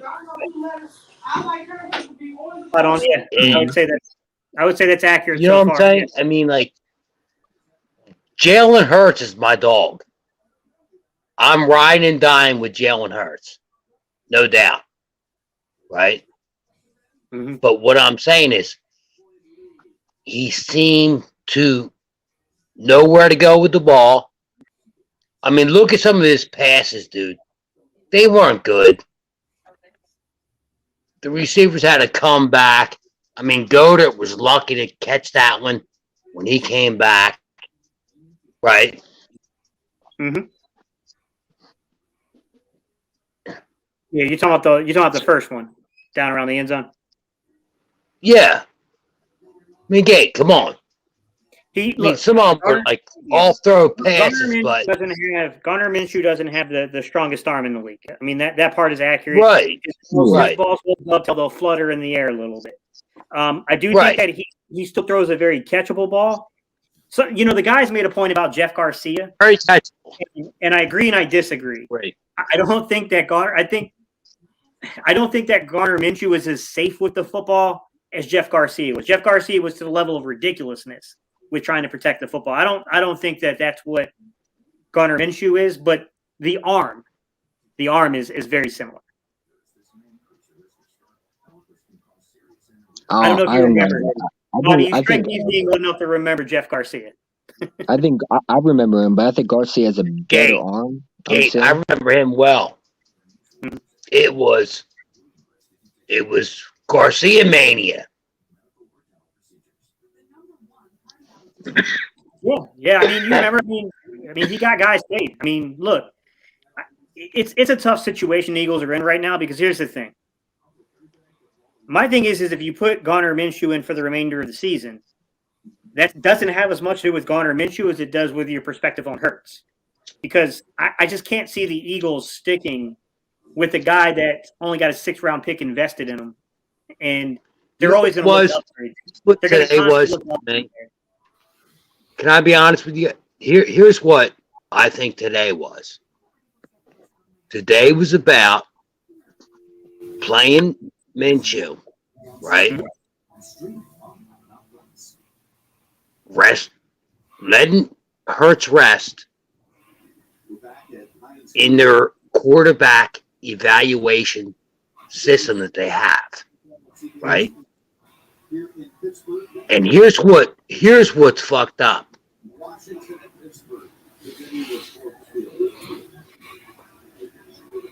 Minshew's not the answer. And if they determine Hurts not the ansor, they're going to draft a quarterback in the 1st round, bro. Or trade for a veteran. They're not going to draft a quarterback. They're going to go out and get Watson. Don't want no old cat up in here. I don't want a washed up Russell Wilson. I don't want an old Aaron Rodgers.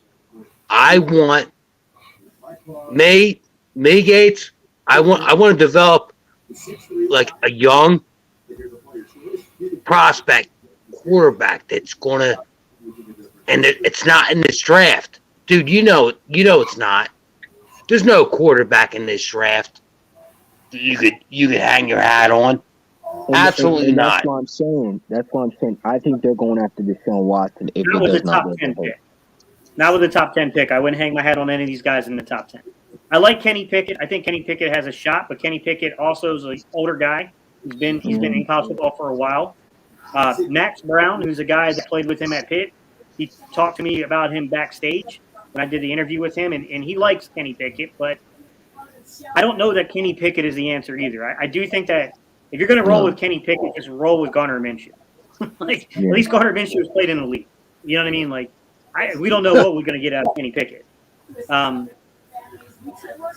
don't know that they have the answer either, Bobby, and I don't know the answer. I don't know if this is a long-term solution. I doubt they're going to go with Minshew long-term. I mean, maybe he could serve as a bridge, but I don't think anything's going to result from this game except for pressure being put on Jalen Hurts to perform in Washington.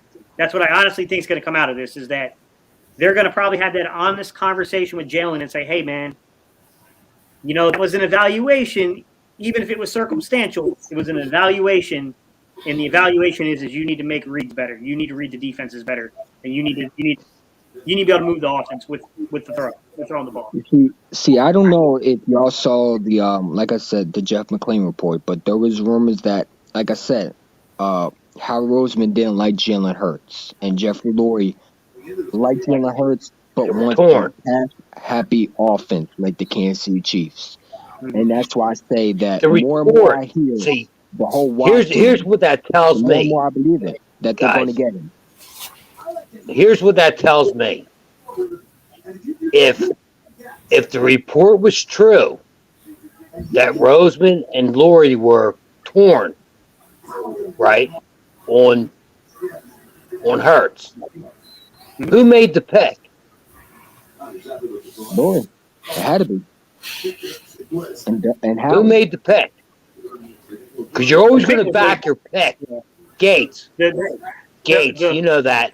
You're always going to Yeah, back I your mean, pick.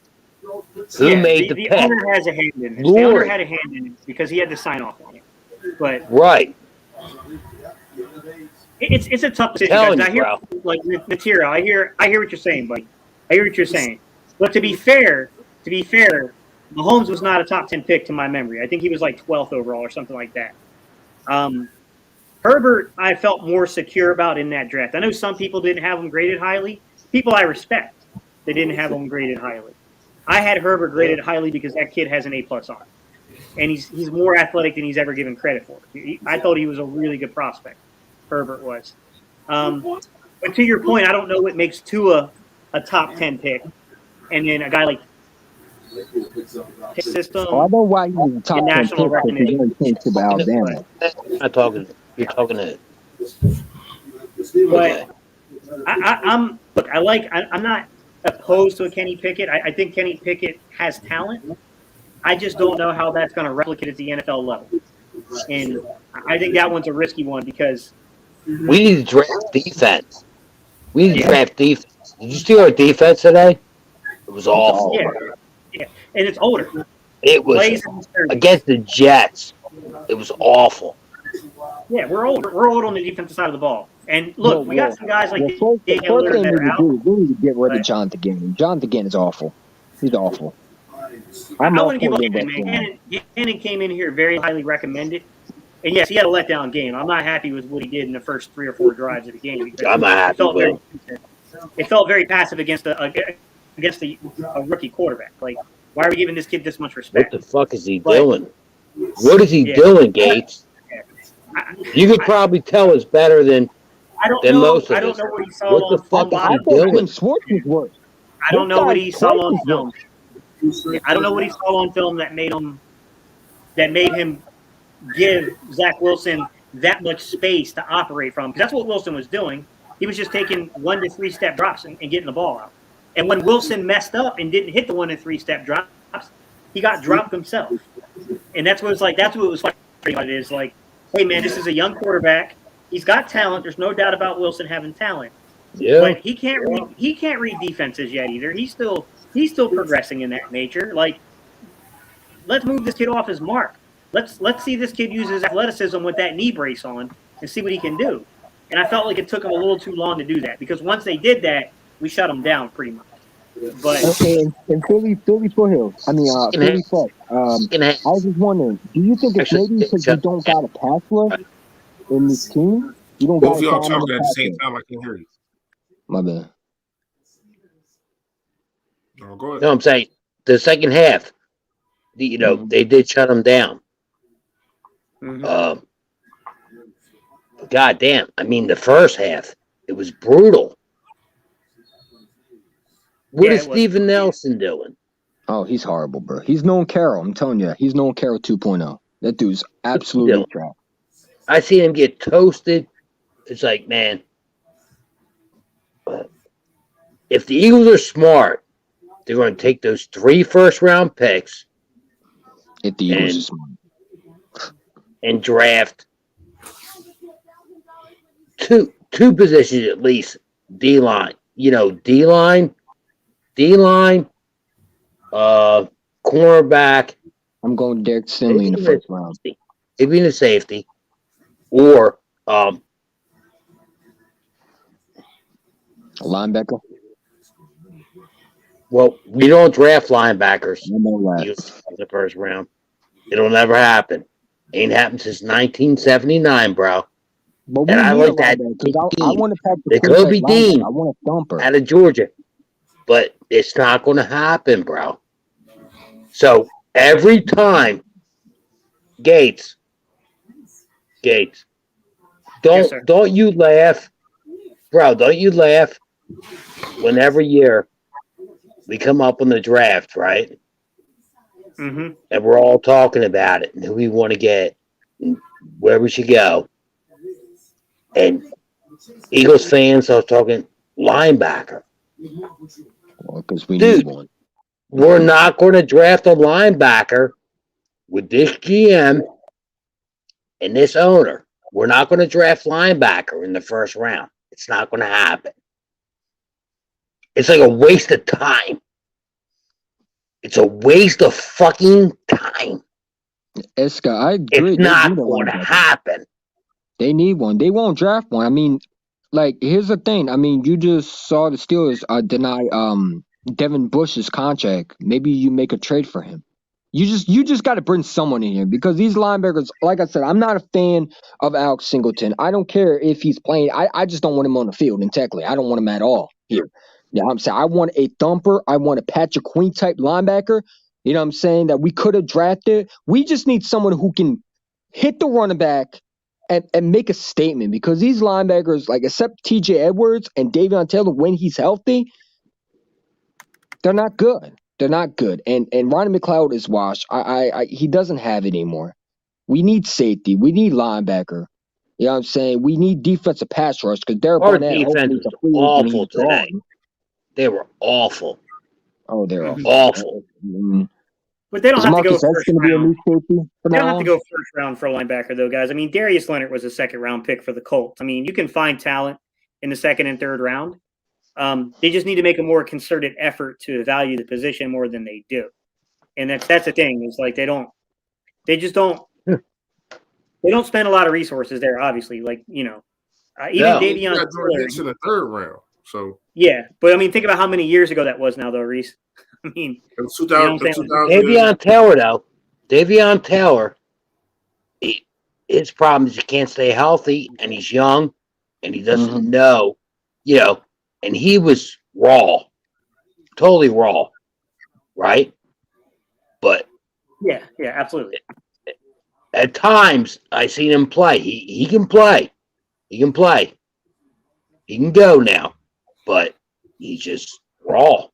All right, so I got a question for everybody in here and also the chat. So since we're talking draft picks or whatever the case may be, Shit, I'm not. What happened now? I'm not because we got this guy still drafting. Back to the regularly scheduled program of what I was saying. In all seriousness, like, would you try to? And I know this question I'm about to ask, it also pertains to what's going on in the draft and who's up and who's down. But are you using all three of those first round picks, or are you trying to move back or move up or whatever the case may be? What would you do? Can I go first? Well, it depends on Philly Fresh. It depends on if you're asking me what I would do, or what you would do, or what Howie would do. No, what would you, if you're the GM for the Philadelphia Eagles, what would you do? I'm going defensive end, first pick.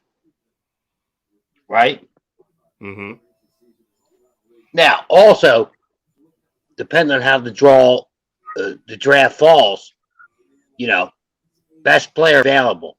All right, so safety, before, safety or corner, kind of like that.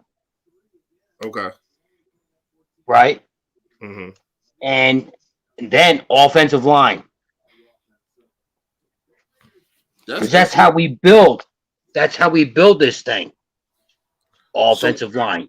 See, I disagree with Gardner Murphy on one thing. I don't think we need offensive line. I don't think we're good on offensive line, but I would not mind going receiver. You're never good on offensive line. I do get what he's saying, but to me, you got bigger needs than offensive line. That's what I'm gonna say.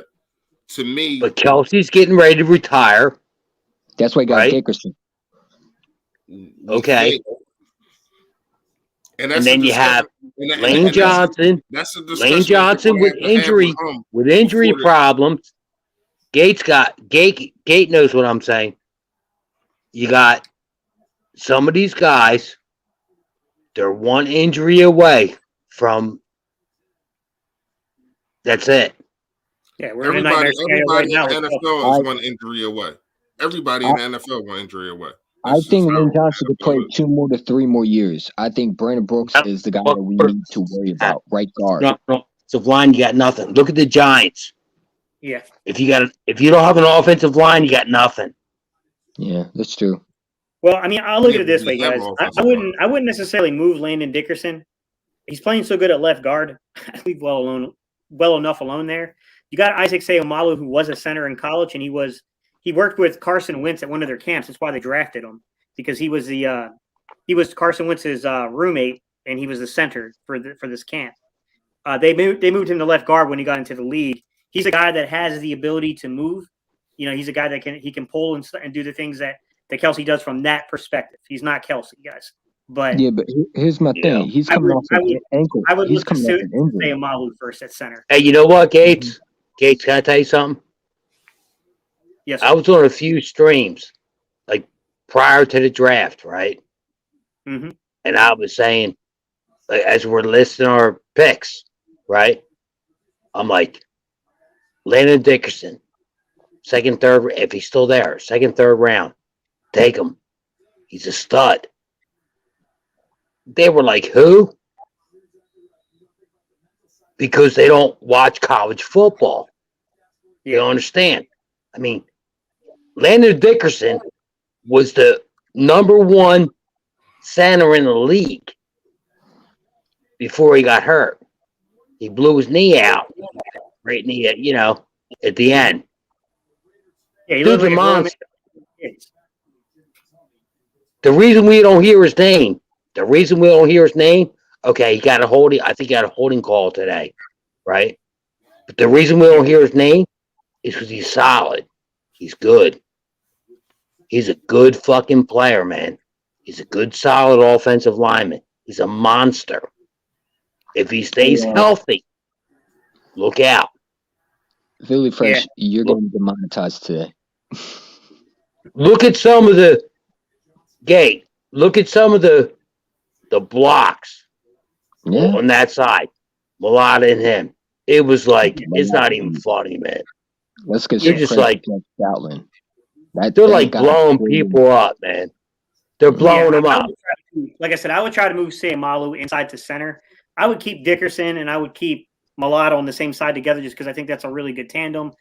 I'll be honest, man. I'm still a little worried about Driscoll long term just because second year in a row the injuries have crept up on him. Yeah, But injuries. Yeah. when he's in the game, But he's a fourth round pick too, though. Yeah, you can't. Here's my thing. Do we keep Brandon Brooks? Because looking at his contract, I know Joey Shakes made a video about it, but his contract is untrade. Brandon Brooks is done. I doubt it. Yeah, I doubt they You can't release him and trade him enough. until what later? Had You enough. have to trade him. I had enough of. I mean, I love Brandon. He's an awesome player, but I had enough of him. Oh, look, man. If Brandon It's Brooks time to move on. Look, if Brandon Brooks was healthy with Lane Johnson at right tackle, with Kelsey at center, then you got Dickerson and Mulata on the left side. It's not even funny. Bro, that's like legendary offensive line play. But Right. Brooks is just If Brandon Brooks is he's playing, done, dude. Dixon's playing. I think Gates. I think he's just like he's hit. He's done. Yeah. Yeah, I mean, I wish I was wrong. I wish I was wrong, but man, he's hit. Yeah. Creed Humphrey turned out to be a pretty good center, too. And I agree with that, Natiro. He did. Creed Humphrey turned out to be a really good football player. But I'm pretty happy with the Landon Dickerson pick. I mean, I'm just, Landon Dickerson gives you those same concerns. Like, that's a young man that he's got to stay healthy because, he's had some injuries in college. But when he's on the field, that young man is incredible. Yeah, he's incredibly talented. I personally would still took in JOK and Santino Jr. over him, but I'm okay with it. I'm sure you've seen him at Alabama. Dickerson is a monster. Yeah, I saw him at Florida State before he left. It's all about staying healthy. It's all about staying healthy, right? Mm-hmm. Yeah, Landon was so funny enough. I didn't know Philly Jim at the time, and I didn't have the opportunity to work with him yet, but back in the day when he was playing football, he was teammates with Landon Dickerson. And I was scouting for a team that had no shot at signing Landon Dickerson. Like, this guy was getting offers from all the top, programs in the country. But you still scout everybody. Right. So I was supposed to go down there. I knew we had no chance of landing this kid. I sent a friend down there to go in my place, not knowing that I would have had an opportunity to have scouted this young man one-on-one, 5 For years before real? anyone knew. Yeah, and I didn't take And it. he went to Florida, right? He went to Florida. Yeah, he went to Florida State. Yeah, I didn't take it because the program I was working Right. for had no shot at signing. But I was like, I could go down there and scout some other kids that are, they're decent. Philly Jim played down there. So, I'm not trying to knock Philly Jim, but you know what I mean? Like, it was like, I mean, like, they want you to go down there and look at Landon Dickerson. I'm not a line guy. I'm not a Jalen Williams. You know what I mean? Like, so I was like, I'm more interested in seeing the skill position players than the quarterbacks. But, yeah, he was a phenomenal talent, and he had quite the reputation here in North Carolina. I mean, everyone knew who this man was, and he came out of nowhere. I'm just telling you. Yeah. I mean, I like Gates. All I can tell you is I watched him play. I read his history and stuff, but when he came to Alabama, right, he was a monster. Yeah. This dude is so wicked. This is how wicked he is. He blew his ACL out, right? He's done, right? He don't want to hear that. They braced him up, and they gave him a snap in the championship game.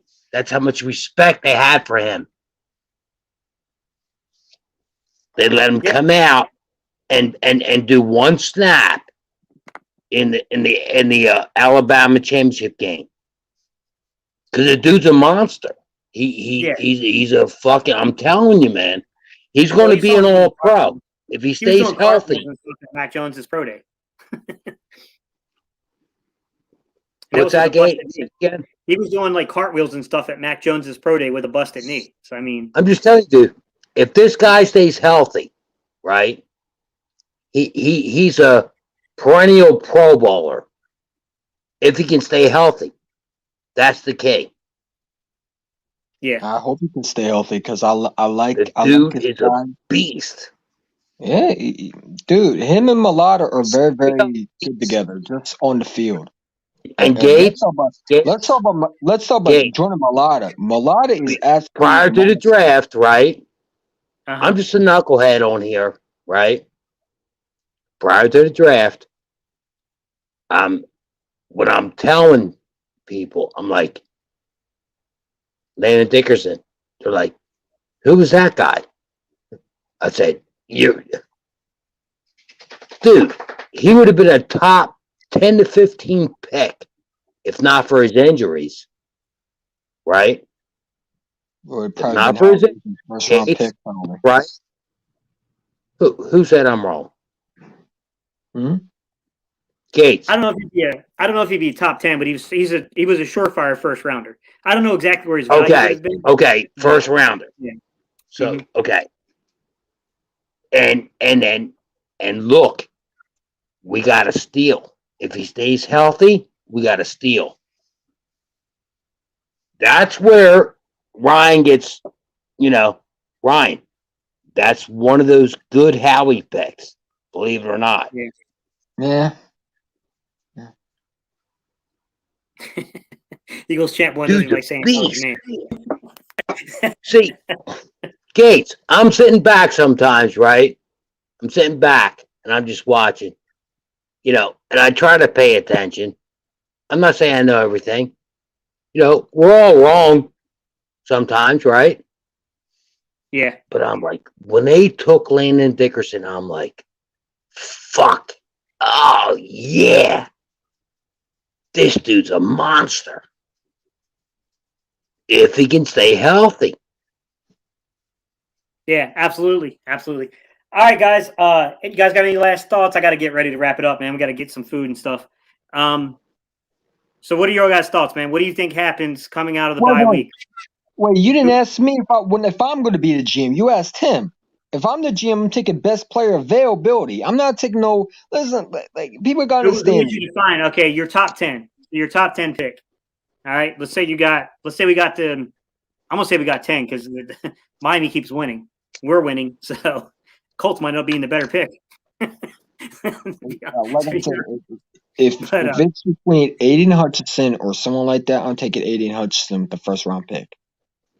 You want to impact defensive lineman, basically. Yes, he won't fall to us. We'd have to trade up to get him.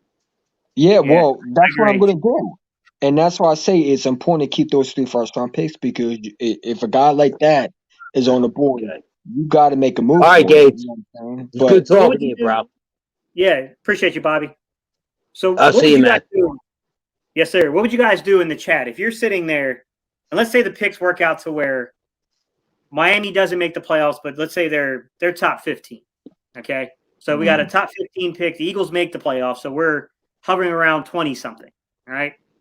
The Colts make the playoffs, so we're hovering around 20. We got 2 picks in the 20s, 1 in the 15th pick. Do you take all 3 of those picks? Do you trade back into the second round for value purposes? Or do you take those 3, bundle them up, and go get in the top 12 and get a surefire pick? Someone you know. I would take the 2 first-round picks, and then maybe with the third one, or maybe the second, depending on the deal, trade back It all depends. It all to get depends who another you're going to get. first-round pick next year, Gates. You know what I'm saying? I'm Because not how doing they it. do. Yeah. They give up crazy fucking shit to trade up for a player they like, right? Mhm. I mean, we just seen it. We Yeah. went from 6 to 12 and got a first-round pick. We only moved 6 spots down. Does it worry you if we're picking outside the top 12? If those 3 Yes, picks turn out to be not top absolutely. 12? Well, with Howie, yeah, with Howie, Yes. and Jeffrey, and it's Jeffrey. It's not just Howie. It's I Jeffrey. know. It's Yeah. Jeffrey and Howie involved in these picks, and absolutely, it worries me. It what worries I'm me saying, too. if you I don't trust that they would listen to Tom Donahue and the scouts, who would be like, okay, they don't guys, listen, you know what I Gates, they mean? don't Like, listen. this is where we need to be on the pick. But They yeah, don't I mean, listen. but Dante, the thing is, though, man, there's normally 12 to, in a really good draft, you might get 15 top tier guys. Well, After Right. that, man, after let that, me say this. it's you know what I mean? It's hit or miss. Let me say this: if Derek Stingley is on that board and we passed up on him for just like for example, if Derek Stingley's on that board when we pick, you have to draft him because honestly, it's like you got to think of also, this offensive No, line, this defense got to improve, it's really but that this, good. but I don't know, man. I don't know. Derek Stingley Jr. to me What do is you like think? I think a lot of people. It's good. I think a lot of people look at, like, for example, you remember when they said Patrick Surtain was not going to be good out of college, and now he's a stud in Denver. Same thing with Diggs. I think people focus too much on the college and not look at what he can bring in the defense because we got to understand also is LSU also switched him around from number 1 to number 2 to playing different positions. He's a guy that, to me, needs to be man-to-man corner. You know what I'm saying? He needs to be a man-to-man corner. And if they always had a different scheme, I think, this year and last year. I don't think he's played a different scheme. He also had different positions he had to play. But Derek Stingley Jr., when you looked at, because I thought at first, but then when I went and watched his film, the guy is physical. He's not afraid to make a mistake, but he also tries to, he has to work on his tackling, but he's very good with looking and pointing the ball and making a play to knock the ball away or intercept the ball. For example, he can go to 1-on-1 to number 1 on a I've seen him get receiver. burnt a lot of Able times to- too. Yeah, I mean, all corners have it. For example, Patrick Surtain always got burned, but there's different schemes. And right now, like I said, I'm all for bringing a new defense coordinator coach, and that's because I don't know if Jonathan Gannon, if you get a Derek Stingley Jr. and Jonathan Gannon is here, maybe it makes a difference, maybe not. But if Derek Honestly, Stingley's in the first one, you have to draft him. he's He's probably an all-pro corner at best, and there's a lot of Gate. people that compare him to Jalen Ramsey. So Gate. let me put that. Yes, sir. I think this is one of the worst defensive coordinators I've ever seen Oh, he's horrible. in I thought Philadelphia. Chris was worse. I think he's done. He's green at adjusting. I think he's better than the crap we give him. I think it's just that no one's ever going to be Jim Johnson, and I think that because all of us are old enough to remember Jim Johnson, it Bud makes it tough. Carson. Yeah. Bud Yeah, Carson. Bud Carson was good. But I was, for me personally, I remember that team, but I was young, man. I was like You know, we're talking Bud Okay. Carson. We're talking late 80s, early 90s. I was like 10-ish. Yeah, but dude, You know, I was, yeah, I'm just saying. yeah. But I mean, like, I also like Andrew Booth out of Clemson too, the cornerback. Andrew Booth. I know a lot of people are not high yeah, up on him, but he's solid too. I don't know You how know, his the team that know how to adjust, Gates. yeah, he takes When- too long. And that's, you know, Jay Milton said it right here in his comment. Which, Where's the number one, Jay adjustment? Milton, I love your icon, the NC Central icon. That's Lawyer U, Elon and NC Central. It's like we're like 90% of the lawyers from North Carolina went to school. He said, yo, what's up, Gay City? We got the win today. Who's responsible for the defense missing the first bus and having to catch the second one? Yeah. Where's the adjustment? Yeah, the adjustments are late. we don't even blitz. I don't even think we blitzed one today. Did we? Did we even blitz today? You know, that's a good question. I'm sure they did. I can't recall any play in particular. Like I saw Not a lot that of I recall. I mean, I understand what blitzing comes with. You blitz team, you're gonna leave someone open, but right? you We should gotta have- blitz a I guy have to like see Zach Wilson. You have to blitz him. Put the smoke on it, but we didn't. This ain't it's sad, but we just don't have that, old school football no more. Mm-hmm. It's gone. And I think Jonathan Gannon also plays where he's used to having a Darius Leonard on his team. We don't have that type of guy. You know, I don't know if Davion Taylor can be that, but he's used to having legit linebackers, and that works for his scheme. We don't have that. You know, because he plays what? He plays what, a 3-4 or 4-3? I think we need to shut the fuck up because Gates wanted to go a few minutes ago. He's out of here. Yeah, so I appreciate y'all tuning in, guys. I really do. Bobby, appreciate you coming on. All right, Gates. Eagles champion, I appreciate you, buddy. Guys, listen, when the All-22 comes available, so I got a few things going on. Number one, guys, I got you hooked up with webcam now, so that way the video won't be dropping as much as it used to do, which was getting annoying for me too, guys. So I got the webcam hooked up instead of using the internal cam. I got installed a new router, guys, and I'm plugged into the router so that way I keep the connection speed faster for you.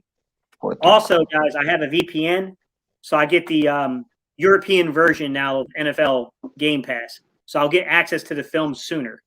So with that access sooner, I'll be able to evaluate and get stuff out to you guys quicker. So as soon as I can see stuff, guys, I'm going to evaluate it. I'll put it out. It'll be out there this week, guys. I appreciate y'all so much. All right, Gates, man. I tell you what, man. You do a good job, bro. Thank you, sir. I like your breakdowns. And you're all right. I appreciate that, Bobby. I do, man. Really do. All right, man. All right, guys. Later, y'all. So I'll talk to you later. 2 hours and 13 minutes, guys. Thank you all so much, man. This is why I love doing Battle Birds, because I know you guys would stay here for 4 hours if we kept going. We're not doing that, though. My wife will literally try to kill me. So, all right, y'all. Peace. I'm out of here. Late.